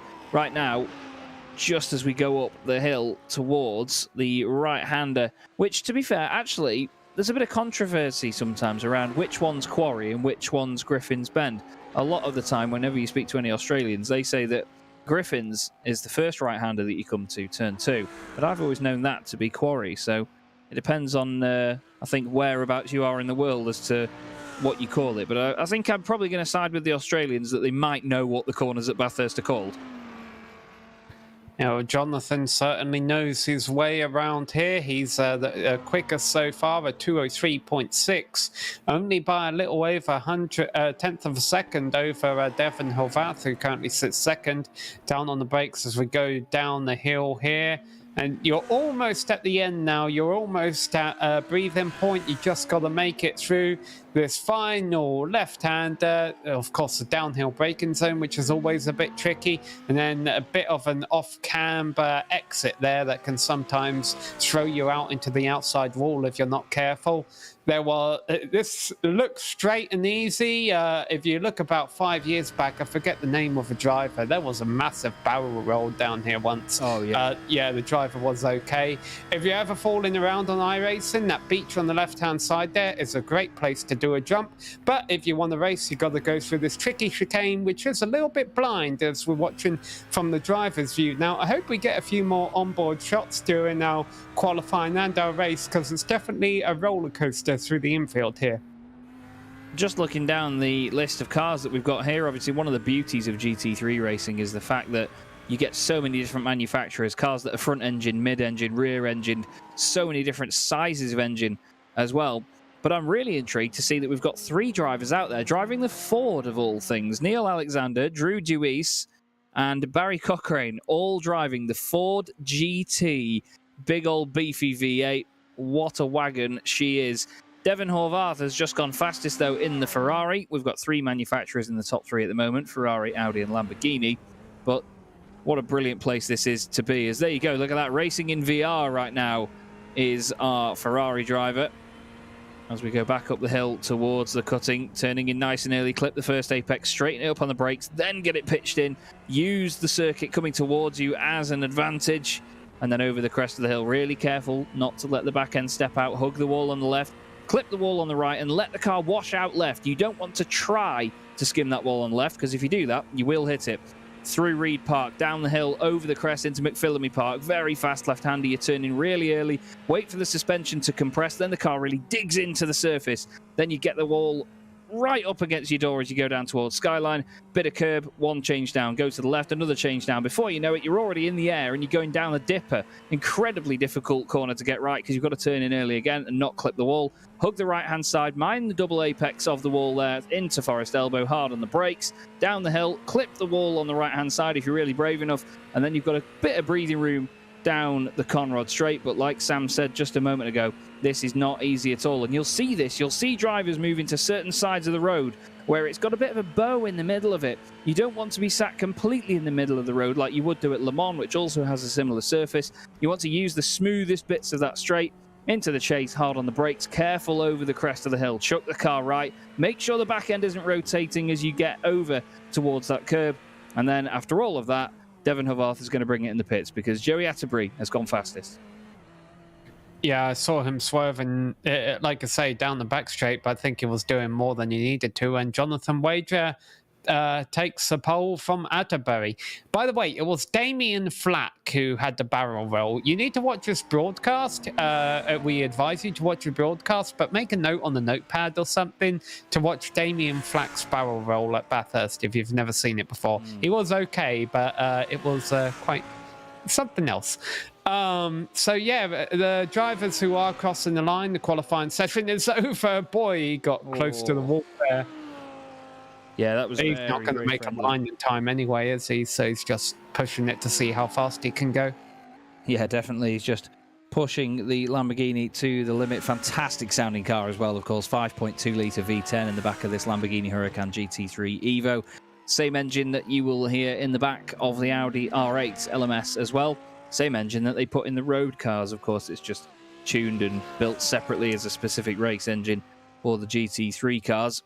Down the Conrod straight he goes once again, revving very, very high indeed. One of the newest GT3 cars to come to iRacing as well, the Lamborghini, and one of the very best looking GT3 cars you will ever see. It's like the Batmobile went racing, isn't it? Absolutely glorious. He might make... No, he won't make it. This is Paul Slavonic. Sometimes I've seen some leagues where the qualifying clock resets when it hits 0, but it doesn't do it for this league. That means Jonathan Wager is going to be our pole sitter by a tenth of a second over Joey Atterbury. Nin will be starting from third place. Hovarth pushed all the way down to fourth after aborting that last qualifying lap. Davis will start fifth alongside Rines. Paul Slavonic will start seventh ahead of Sean Mulholland. Matt Hilton and Nikos... Nikos Sanidakis rounds out the top 10. There's always the one name on a grid, isn't there, that stops us in our tracks. Alfredo Amador is 11th ahead of Colin McKenzie. Nick McLaughlin lines up 13th ahead of Miguel Angel Fonseca. Then it's Ethan Tavitas in 15th place, with Neil Alexander joining him on row 8. Drew DeWeese is in 17th with Robert Goff alongside him. Barry Cochrane is 19th, and Patrick Cowgill rounds out your top 20. Michael Blaze, David Morse, Sylvian Bergeron, and Michael Pabalano will round out our 24-car field. Michael, the only one not to turn the lap in qualifying. And of the 23 laps turned in qualifying, they're spread out by about 6 seconds. Sylvian's lap a little off a pace. If you look at the top 22 fastest cars, they were all within about 3 seconds, which is saying something considering how long this circuit is. A 40-minute race and about 2 minutes per lap, so easy math there. You're looking at about a 20-lap race with a pit stop for these GT3 cars. Open setup, so which of them have put on high downforce to help get through the infield, and which have put on low downforce for the long straight. Well, I'm sure we'll see. Normally what we see here at races at Mount Panorama on iRacing is a little bit of chaotic racing, close racing, exciting racing for the first few laps, but as the race goes on, the packs will get spread out. So you want to make up positions early on if you want to be part of some of those lead packs later on during the event. Jonathan Wager will have control of the field in that number 47 machine as they work their way through the final corner, and then they will be approaching hell. No, I'm not making a comment on the race. That is the name of corner number 1 here. Here we go. Green flag is out in the air. We are racing at Mount Panorama, and Jonathan Wager quickly covering off the drivers on the outside, trying to take a racing line through this 90-degree left-hander as they go on a long run down here. A lot of the field still side by side. They'll be battling each other down into the next braking zone. Yep, nice and tidy through Hell Corner. Everybody makes it through this time. Kwok Nin has just dropped 1 place to Devon Havarth, if I say it correctly, as they go up over the crest of the hill towards what I'm going to call Quarry. Down the inside goes Devon. Nicely done in the Ferrari. Tucks it in. A little bit of a contact moment there with the BMW. Pushes Kwok Nin a little bit wide. And I think Luke Davis is going to take advantage as well. Christopher Rhines has got up 3 places round the outside in the BMW M4 at the cutting. Oh, he turns in a little bit earlier though. There's a second bit of contact to get away with it, but Colin McKenzie and Michael Blaise have both dropped down the order further back, and oh, we've got a traffic jam. Yeah, several cars caught up in this one. So that's number 20. That's Alfredo Amador, and now they're all going to get going again, but obviously massive gaps put in between. By the way, only 23 starters. I think Pabalano was a DNS. That's a real shame. Never good when you don't see a driver make it to the grid, but further up in the order, out the drivers that haven't stopped completely motionless on the circuit. Here we have a good little inter-BMW fight going on as they go through the Forest Elbow for the first time. Everyone keeping it nice and tidy at this end, at least. That's Kwok Nin in the number 86 machine, chasing down fellow BMW driver Christopher Rhines. Currently Audi, Lamborghini, Ferrari in the top 3.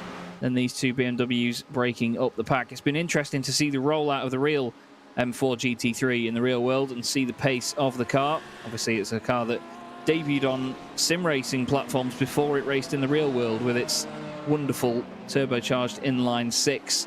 Big bulky GT3 car as well, similar to the good old Lexus or GTR or even the Bentley. It spreads its weight very well, and it's usually a really, really stable car as well, which is what you need up at the mountain. But right now, there's some of the good old-fashioned GT3 cars in front of it. The mid-engine supercar shape certainly prevailing at the moment. Well, a big bulky car does not necessarily make 3-point turns very easy, which is the reason why Alfredo Amador is so far down the order right now. Let's take a quick replay at what happened on the opening lap. It's really not Amador to blame. The 2 cars right in front of him get into each other, and as a result of the accordion effect, he gets turned, and yeah, he's the one who gets off the worst for it. Yeah, it looked like it was the McLaren of Miguel Fonseca. Just went a little bit too deep on the brakes there. Probably wasn't expecting that much of a checkup coming into the cutting. At the end of the day, it is a corner where you have to suddenly slam on the brakes. But sometimes with these guys backing out and playing it safe, it can suddenly check up massively. Look at that there by the 23 Ford. Just about to sneak through. Doesn't quite make it. There's a big hit from the 31 Lamborghini of Patrick Cowgill. But this is how the rest of the lap went for the number 23 Ford. This was Drew Deweese, and the car just gets light coming through the dipper. And to be fair, that can happen before you even know it's happened, can't it? As unfortunately, Ethan Tavitas has just gone into the pits. This was involved in a few other cars as well. Oh, and that is Fonseca again out of shape. Multiple cars involved. One of them was Nick McLaughlin, the other Ethan Tavitas.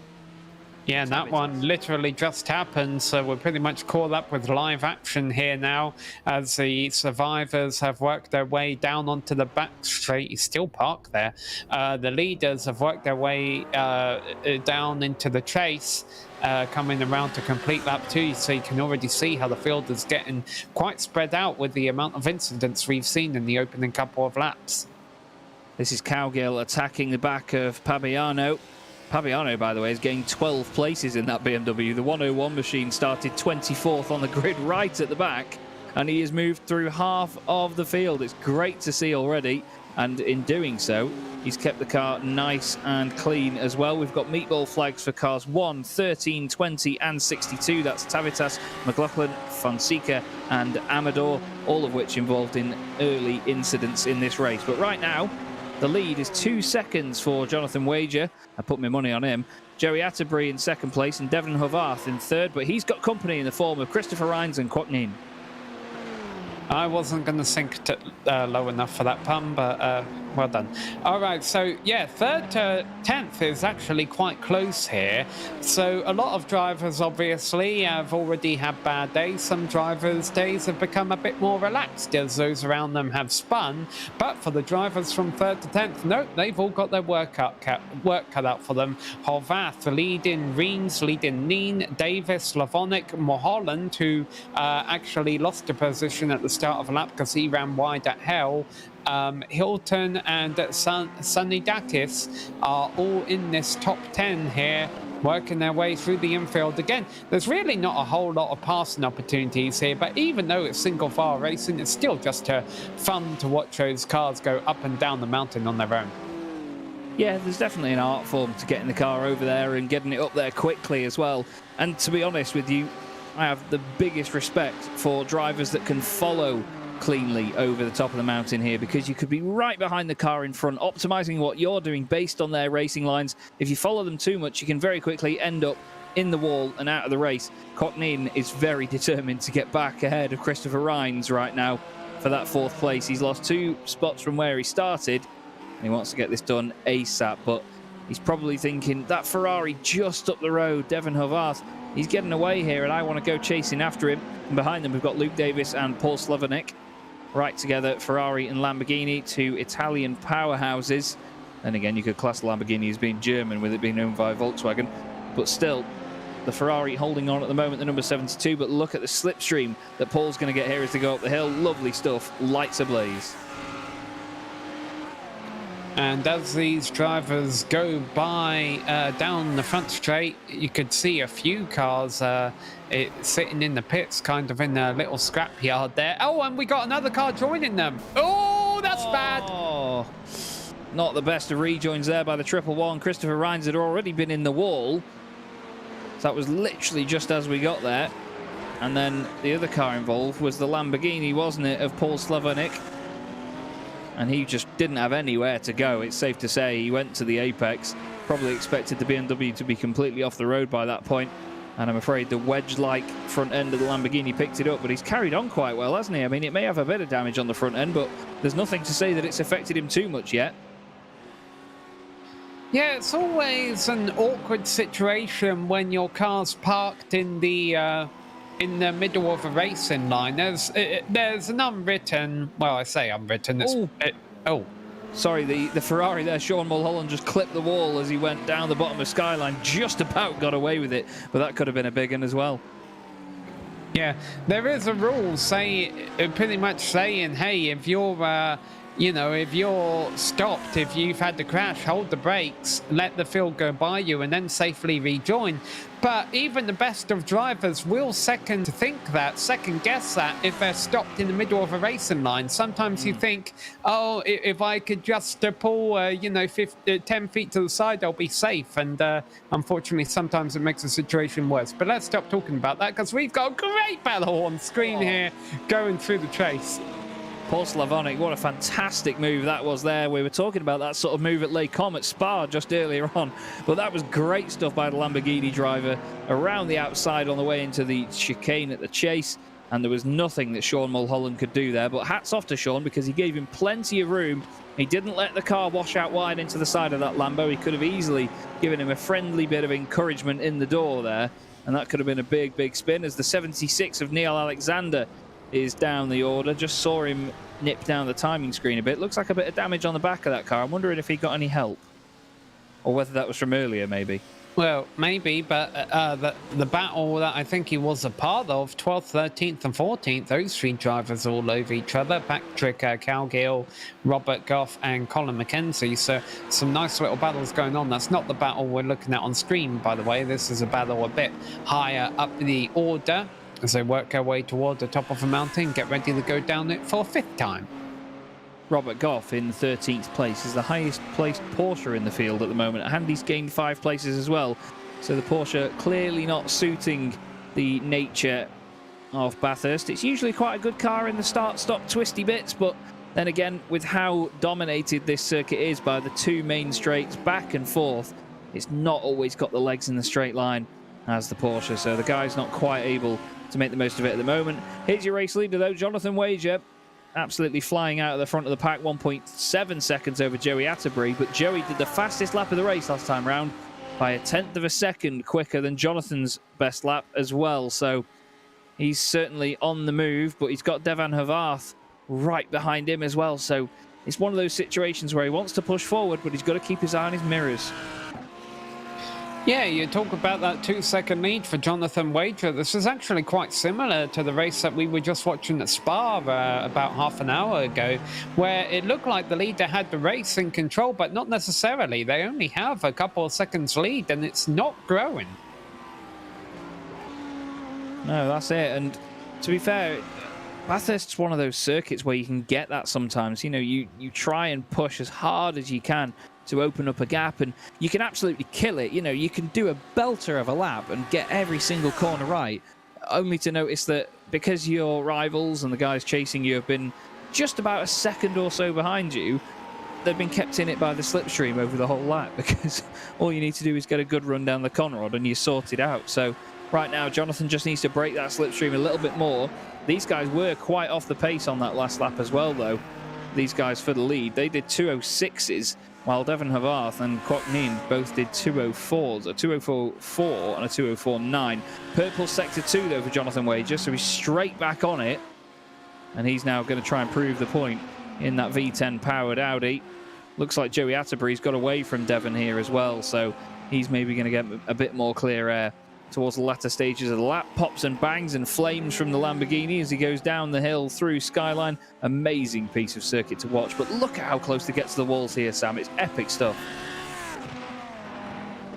Yeah, and like I say, occasionally you'll get a 0x, but hopefully the wheels keep pointing in the right direction. You'll keep going.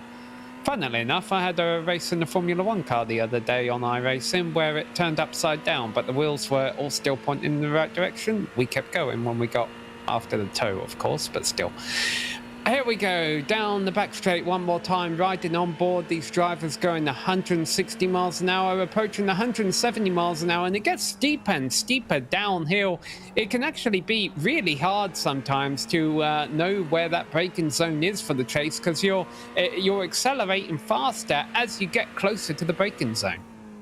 Yeah, that's it. You need to be very mindful of how quick you're going into there, and especially when you are slipstreaming the driver in front as well. That added speed can catch a lot of people out. They can go very late on the brakes, and before you know it, you've gone straight on at the chase, and there's a very, very unfriendly wall on the way out there. You have to go quite some distance to hit it, but trust me, I've seen people hit it.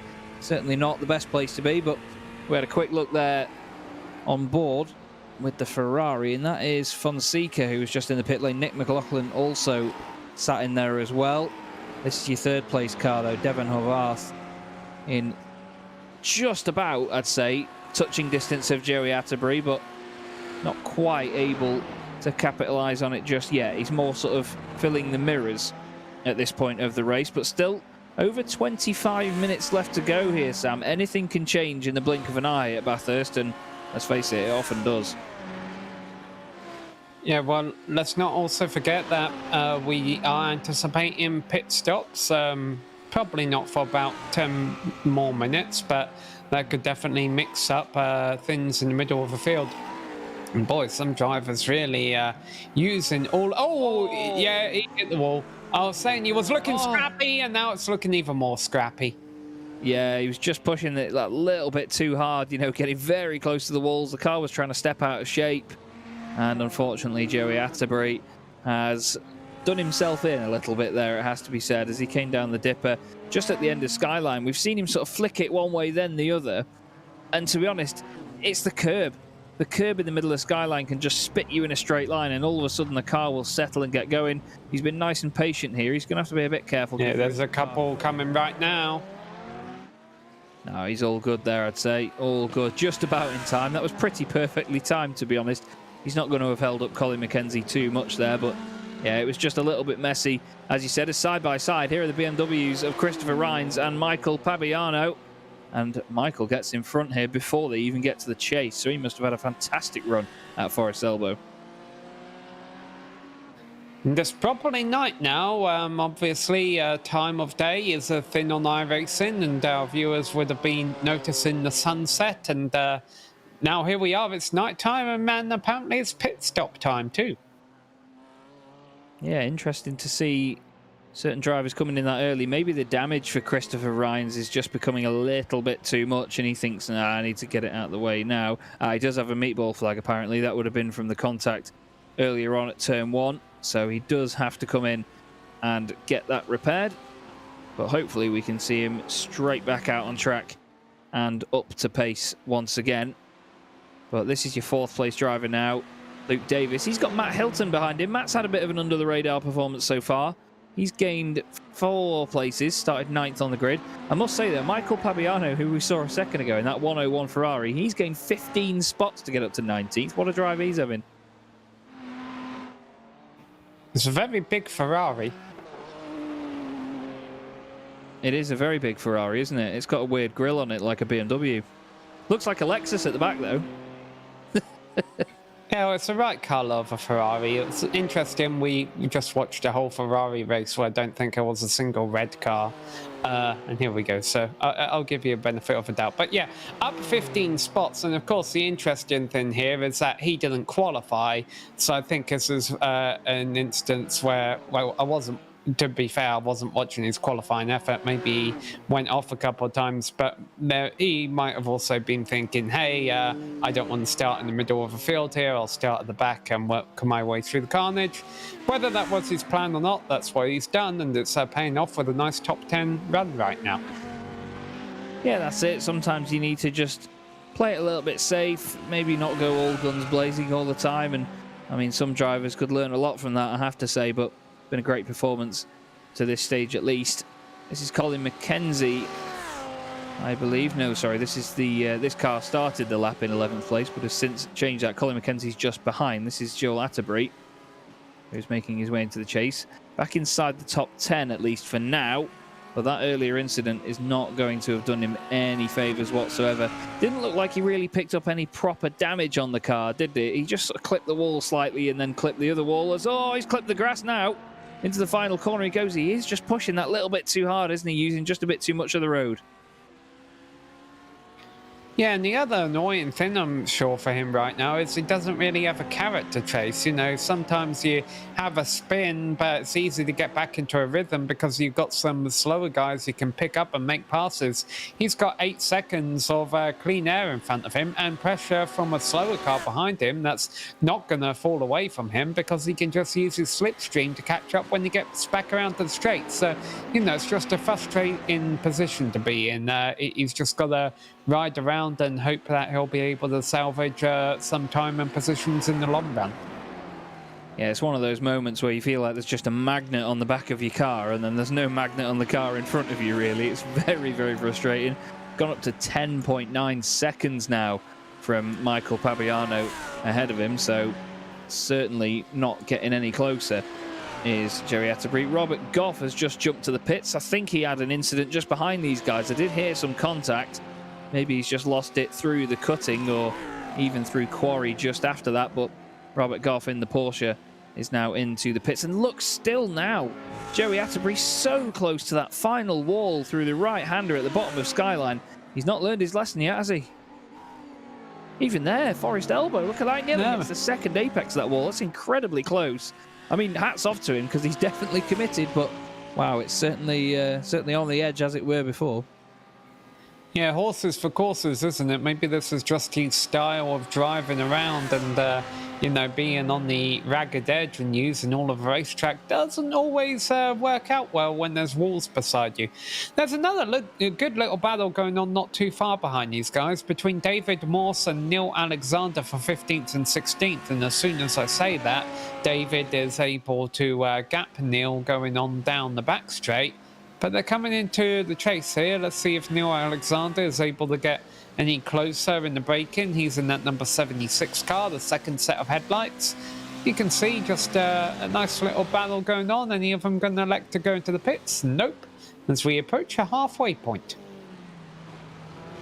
That has come around very, very quickly. Once again. David Morse goes off. Yep, there was the mistake.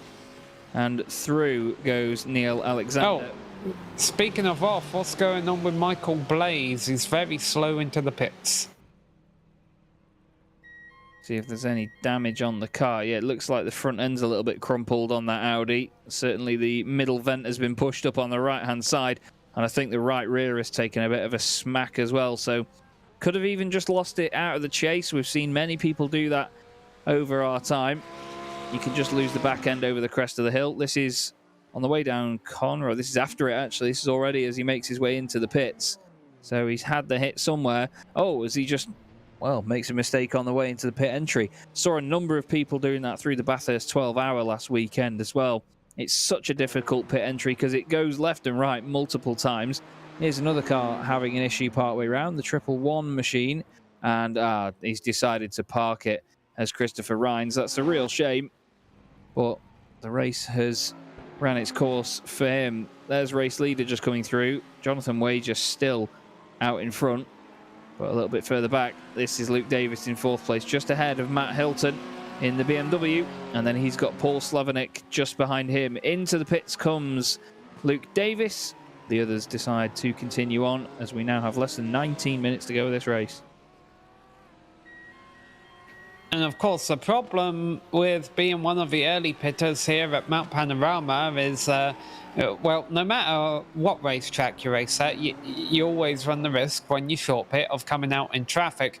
But at the race we saw a little while ago at Spa, you can do something about it. You know, there's every turn at Spa is a passing opportunity in a way.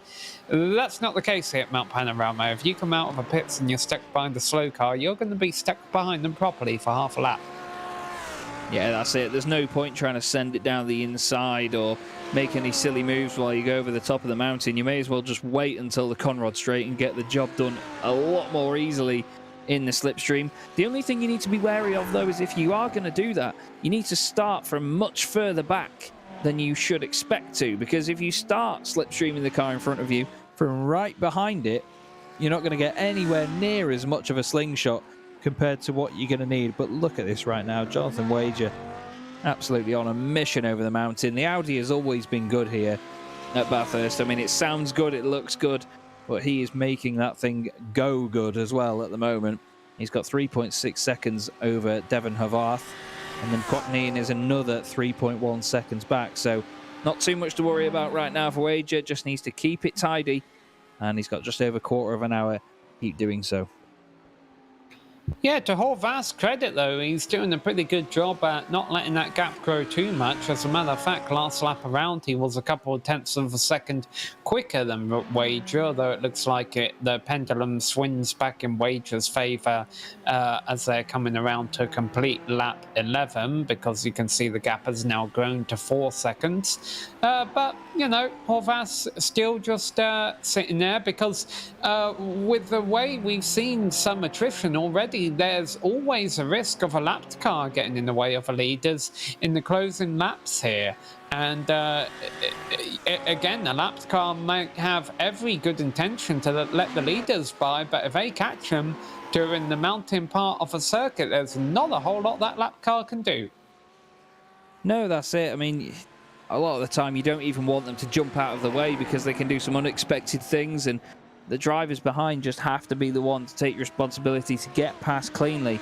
I suppose when you're on a straight, it's much easier to do, but we saw it in the Bathurst 12 hours over the weekend. Traffic was a real problem, as you would expect through here. Certain drivers getting held up, certain drivers even just getting caught out by what the lap traffic was trying to do. I was working with Williams Esports, and just through here at the exit of McPhillamy Park, one of their cars was catching up with a Lamborghini in front of them. The Lamborghini tried to stay to the right-hand side to get out of the way while this Williams Esports car went round the outside. And unfortunately, as the Lamborghini hit the brakes, he clipped the grass on the right, which speared the car into the left and absolutely rattled him down the hill through Skyline. It was a horrible, horrible incident, but, you know, it only came from good intentions from the car in front, but that's just how the cookie crumbles sometimes. There's only about 16 cars left on the lead lap, and the last 3 of them are actually running nose to tail. I think there's a bit of strategy involved there, though. David Morse is in 14th, has had to stop.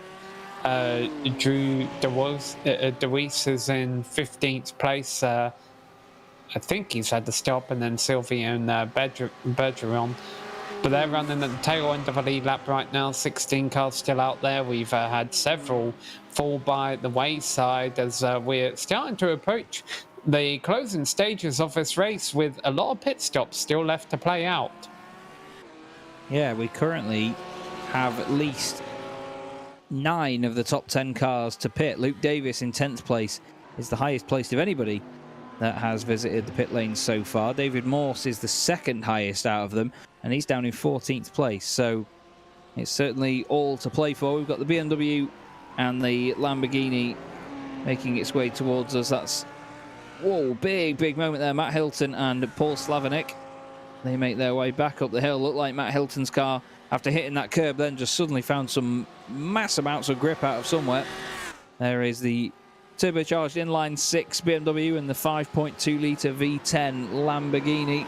Both very different in their configurations, in their looks, and in their sounds as well. But performance, very, very equal. That's why I love GT3 racing so much. It's a great set of homologation rules. Keeps racing exciting, keeps the cars looking absolutely amazing and sounding incredible too, while also providing a mega platform for manufacturers. As one of our 4 GTs, I miss cars doing that, where they blink the opposing lights to show that they're on the pit limiter. Neil Alexander into the pits. And night has properly descended on the racetrack here, which of course is scary for these 2 drivers around this Australian mountain, because it means the walls might be a bit harder to see. It also means any dinner plate sized spiders are a bit harder to see.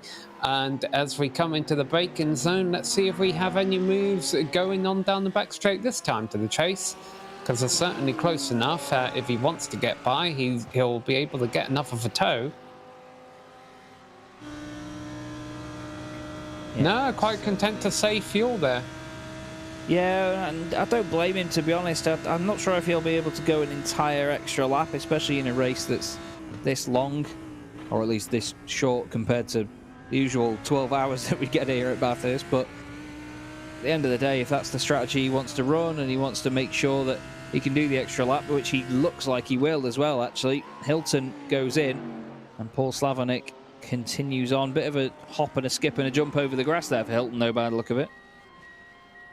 Yeah, I almost wonder if that was Hilton saying, oh, I see what this guy is doing, and coming into the pit so that Slavonik has to burn fuel. Or more likely, he just realised he was getting low on fuel. Very true indeed.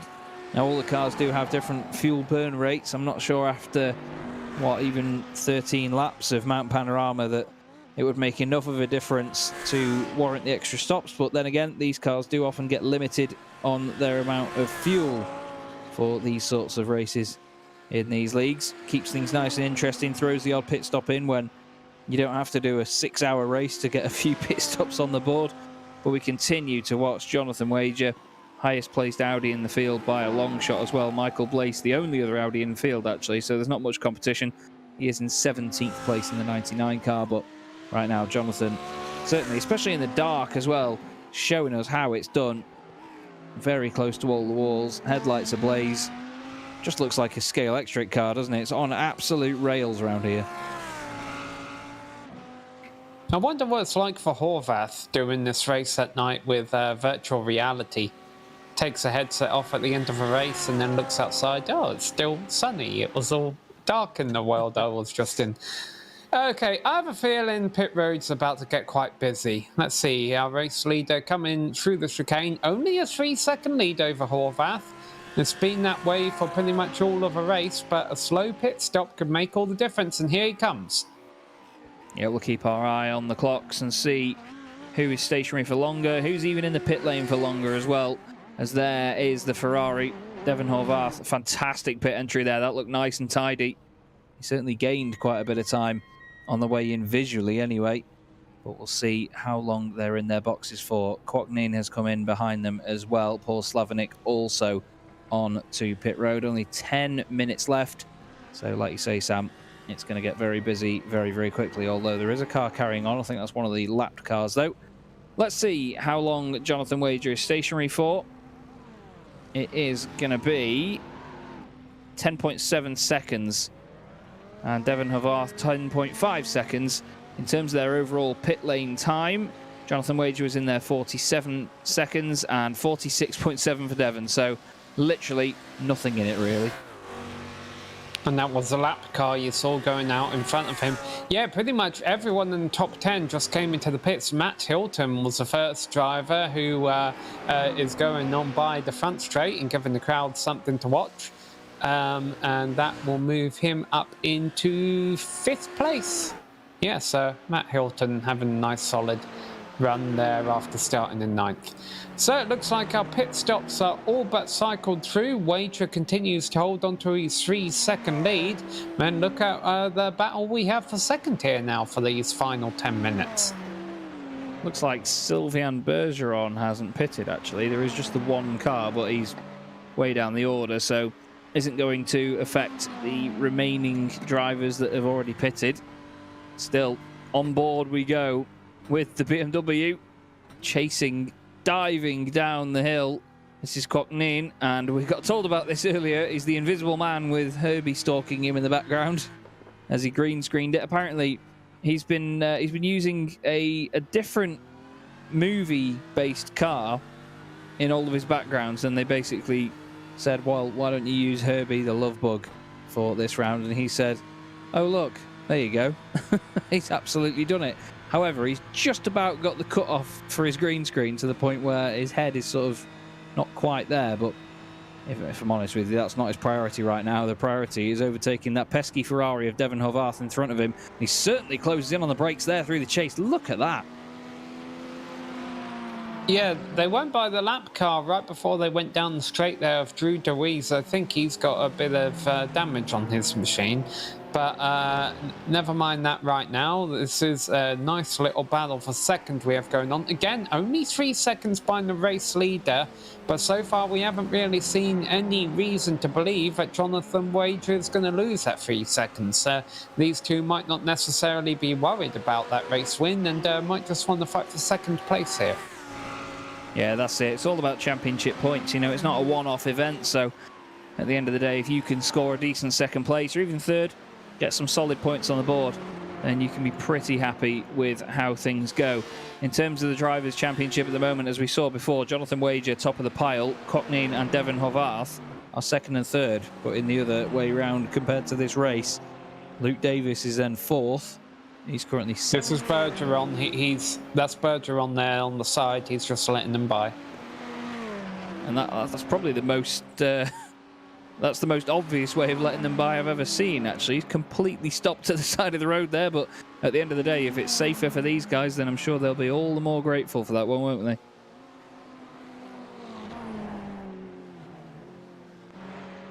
Look at that gap from first to second. That's the lowest it's been in a long time, and Wager might have made a mistake. Yeah, indeed. 2.2 seconds now, even, for Jonathan.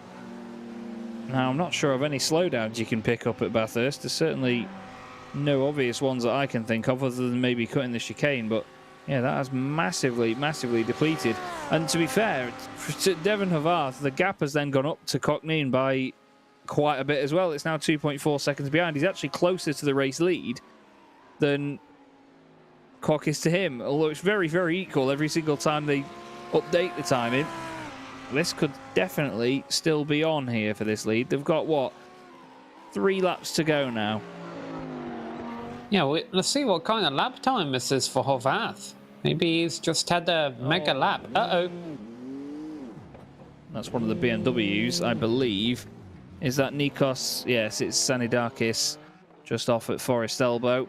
Just looped the car, maybe just with the front end suddenly landing and the rear end still being off the ground. It's just bit him too hard and quickly spun it 180. And this is the car that's just ahead of where he was, Sean Mulholland. Have a quick look back and see whether he was involved. And yes, Sean way, way overdoing it into the Forest Elbow and then just saying, excuse me, get out of the way. It was Luke Davis, apologies, not Sean Mulholland. And Luke has actually come into the pits as well. So, sorry, Sean. But, yeah, Luke Davis, big contact there between the two of them. And he's now crossing the line in the pits.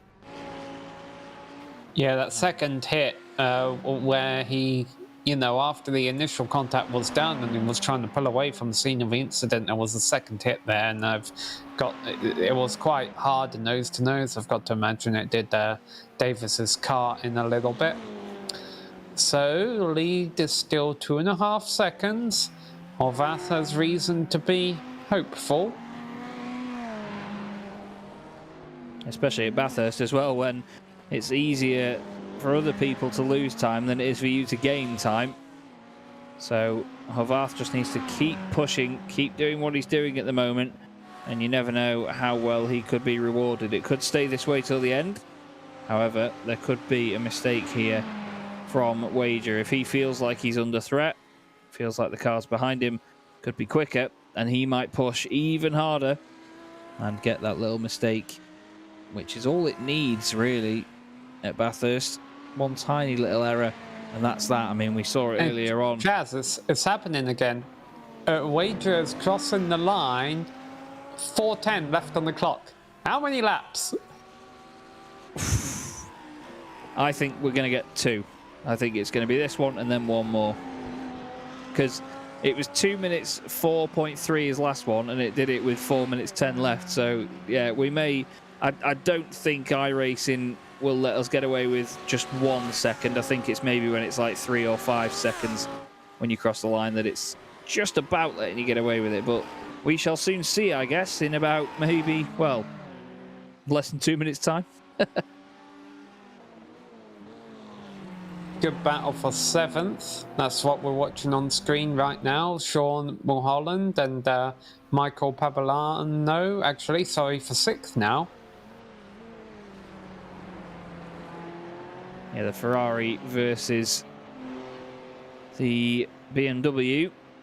17 places gained for the 101 machine in this race. It's been a hell of a drive through the field. He's kept it nice and tidy as well. Back up the hill once more we go. Up in towards Quarry. Long uphill right-hander. As soon as you get there on the brakes here, it feels amazing. The car feels like it's absolutely on rails because the corner comes to you. You know, you hit the brakes, it slows down really well. You turn in and it grips fantastically, but all of a sudden you then start to get the extra undulation up and down and over crests as you get up here out of the cutting, round Quarry. And then all of a sudden you get through here, over the crest of the hill before Reed Park, and the car feels absolutely horrendous because you're thinking, where's all my grip gone? You get over the crest of Reed Park, hit the ground, and the car compresses, chucks itself in before you even know it. And then again at McPhillamy Park, you need to turn in as you get over the crest of the hill, so then the car can gradually... Oh, he hit the wall. He hit the wall. Oh. And he has lost a chunk of time already. He's just trying to keep it safe, but has that damaged the front right? He's wiggling around a little bit there as he comes out of the dipper. I think that might have hurt the front right. Let's have a look what it's like down the straight, shall we? Because if he has damaged it, then this thing's going to be a pig down here. Wager crosses the line with 2:04 left on the clock, which is what he's been running.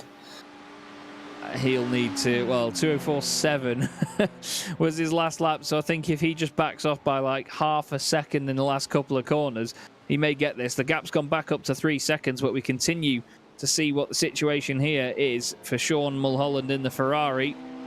He's got Michael Paviano right behind him. Is he going to have to come in? No, Nope. doesn't look like it. That's good for him, and it's good for us because it means the battle continues. He's defending the inside. Fabiano goes out wide. Look at that, though. Sean gives him lots of room. Where Still does side by Barney side. hang out here? Oh, the white flag is waving. The white flag is waving. Well, there we go. Onto the final lap, and Pabiano around the outside at Hell Corner manages to make that stick. Hats off to Sean Mulholland, though, gave plenty of room. It was really fair, but Michael Pabiano, 18 places gained in this race, up to 6th position for now. But at the front, it's Wager from Horvath, and then Kochnin, Paul Slavonic, and Matt Hilton rounding out your top 5. Wager has been brilliant throughout this race, starting on pole position. Devon Horvath has worked his way up to 2nd from 4th. These guys working really hard for this one, but through Forest Elbow once more onto the Conrad Straight here, Sam. Jonathan Wager looks pretty home and dry right now. Yeah, and we've been giving a lot of shout-outs to Michael Papilano today, and let's also give one to Patrick Calgill, 20th to 10th, up 10 positions as of right now. But Jonathan Wager, he hasn't gained any positions. That would have been hard for him to do, starting from pole. We're pretty sure he's about to get the checkered flag here. I'm pretty sure if that is the case, we'll see those lights flicker on and off as a note of celebration to the fans to light up a night sky. Coming out of the final turn, our graphic says checkered flag, Barney says checkered flag, and the lights do not flash, but you know what? He's going to weave across the line because he is taking the checkered flag. Jonathan Wager wins here today at Bathurst. Devon Horvath comes home in 2nd place ahead of Neen in 3rd, but we have battles further back. We do indeed. This is the BMW of Michael Pabiano, R101, now stretching its legs ahead of Sean Mulholland, who is gradually closing because of the slipstream, but I don't think it's going to be enough, provided that Michael keeps this nice and tidy here. He's had one hell of a race, certainly kept it tidy 90% of the time. Sean Mulholland all over the back of him. Don't think we're going to see anything in terms of... Oh, but there's a dive bomb for 8th. Oh, that's Colin McKenzie and Nikos Zanidakis. And, well, McKenzie's off the road. Yeah, he was never making the turn. He was never making the turn, Chaz. Pabiano finishes ahead of Sean Mulholland, but, yeah, as Sam said there, that was not on for Colin McKenzie. He had to throw something at it, I suppose, but Nikos Zanidakis finishes ahead of him in 8th. Patrick Cowgill, by the way, 10 places will get him 10th spot. But there's your race winner, Jonathan Wager, and that was a supreme drive. The gap did fluctuate near the end, though, Sam, but still, he got the job done right at the end where it mattered. Yeah, we'll be back in a couple moments to give you a full race rundown and have some driver interviews. Don't go away. This is iRacing, the world's premier online racing game. iRacing puts you in the driver's seat to experience today's newest form of competitive motorsport, virtual racing, all from your home PC.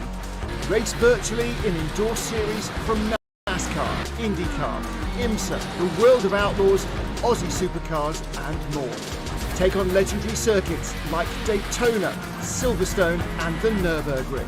Join iRacing's global online racing community and get on track today at iRacing.com.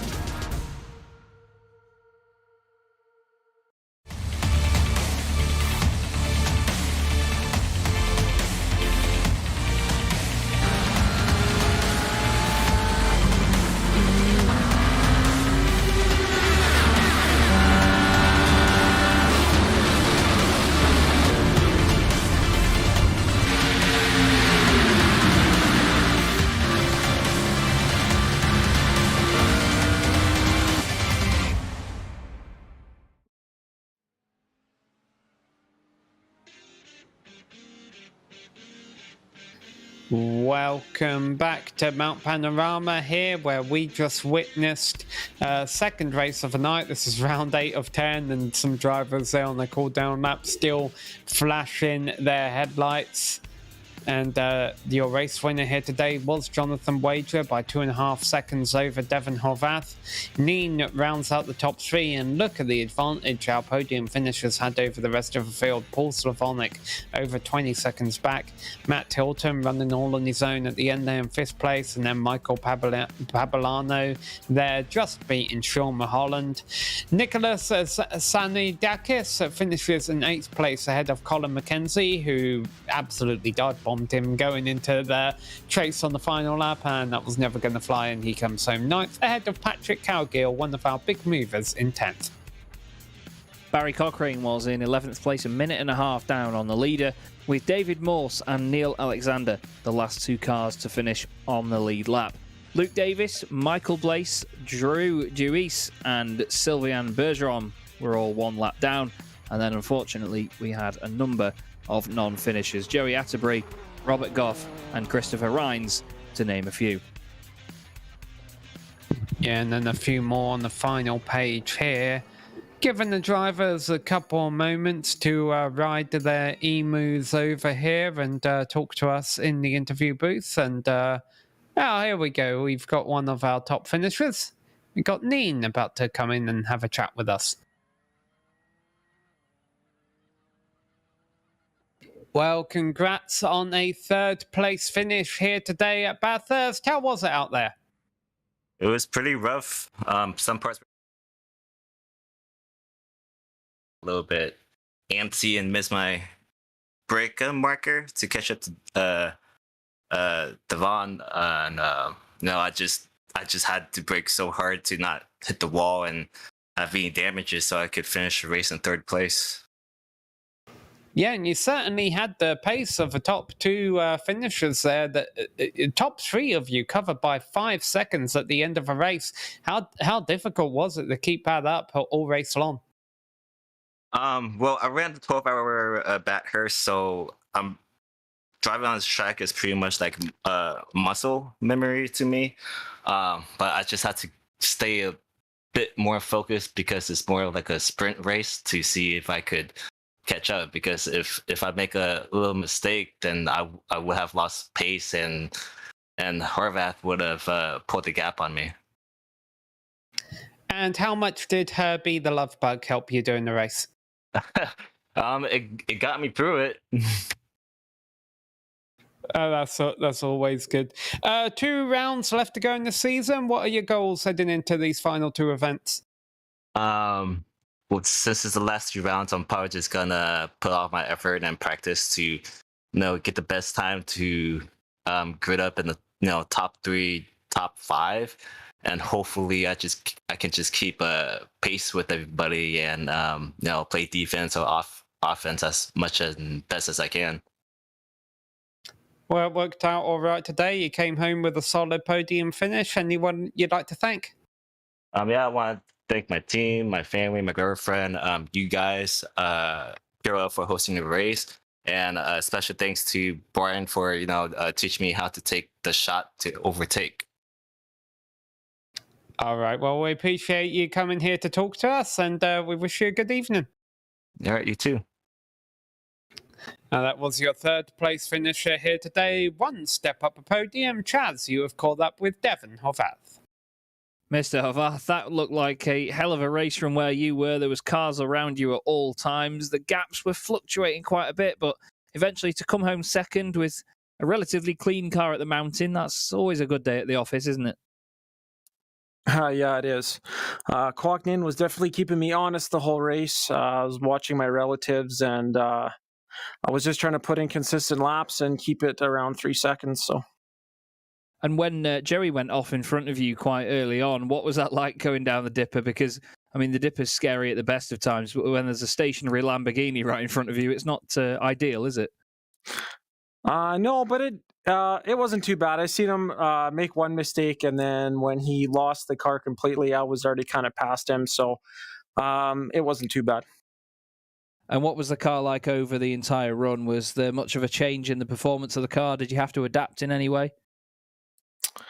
Not too much. I was definitely losing time in a few corners to the BMW, but I was making it up, I felt, going up the mountain. So, yeah, it was kind of give and take, and the car felt pretty good. I did have a bit of damage, so I don't know if that was hurting me at all, but...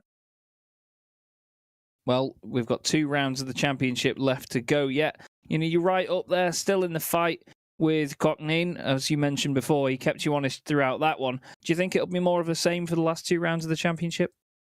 Yeah, I'm expecting it, so...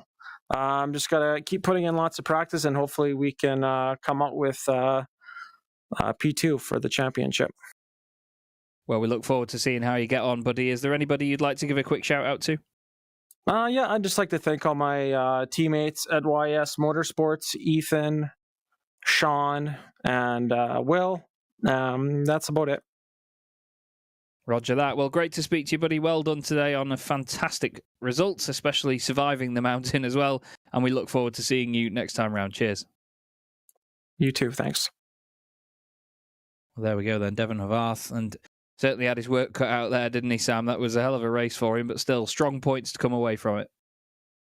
Yep, and that's going to wrap up our interviews, except for this one. GSRC, do you have anyone you'd like to thank? Well, yes, we do. We have a Majors Garage, which is the home of free baseline plus setups, 24/7 coaching, and more. Head to majorsgarage.com and use our special discount code, MajorsGSRC, to get 10% off. That's a good amount of money. You'd like that off a lap time, wouldn't you?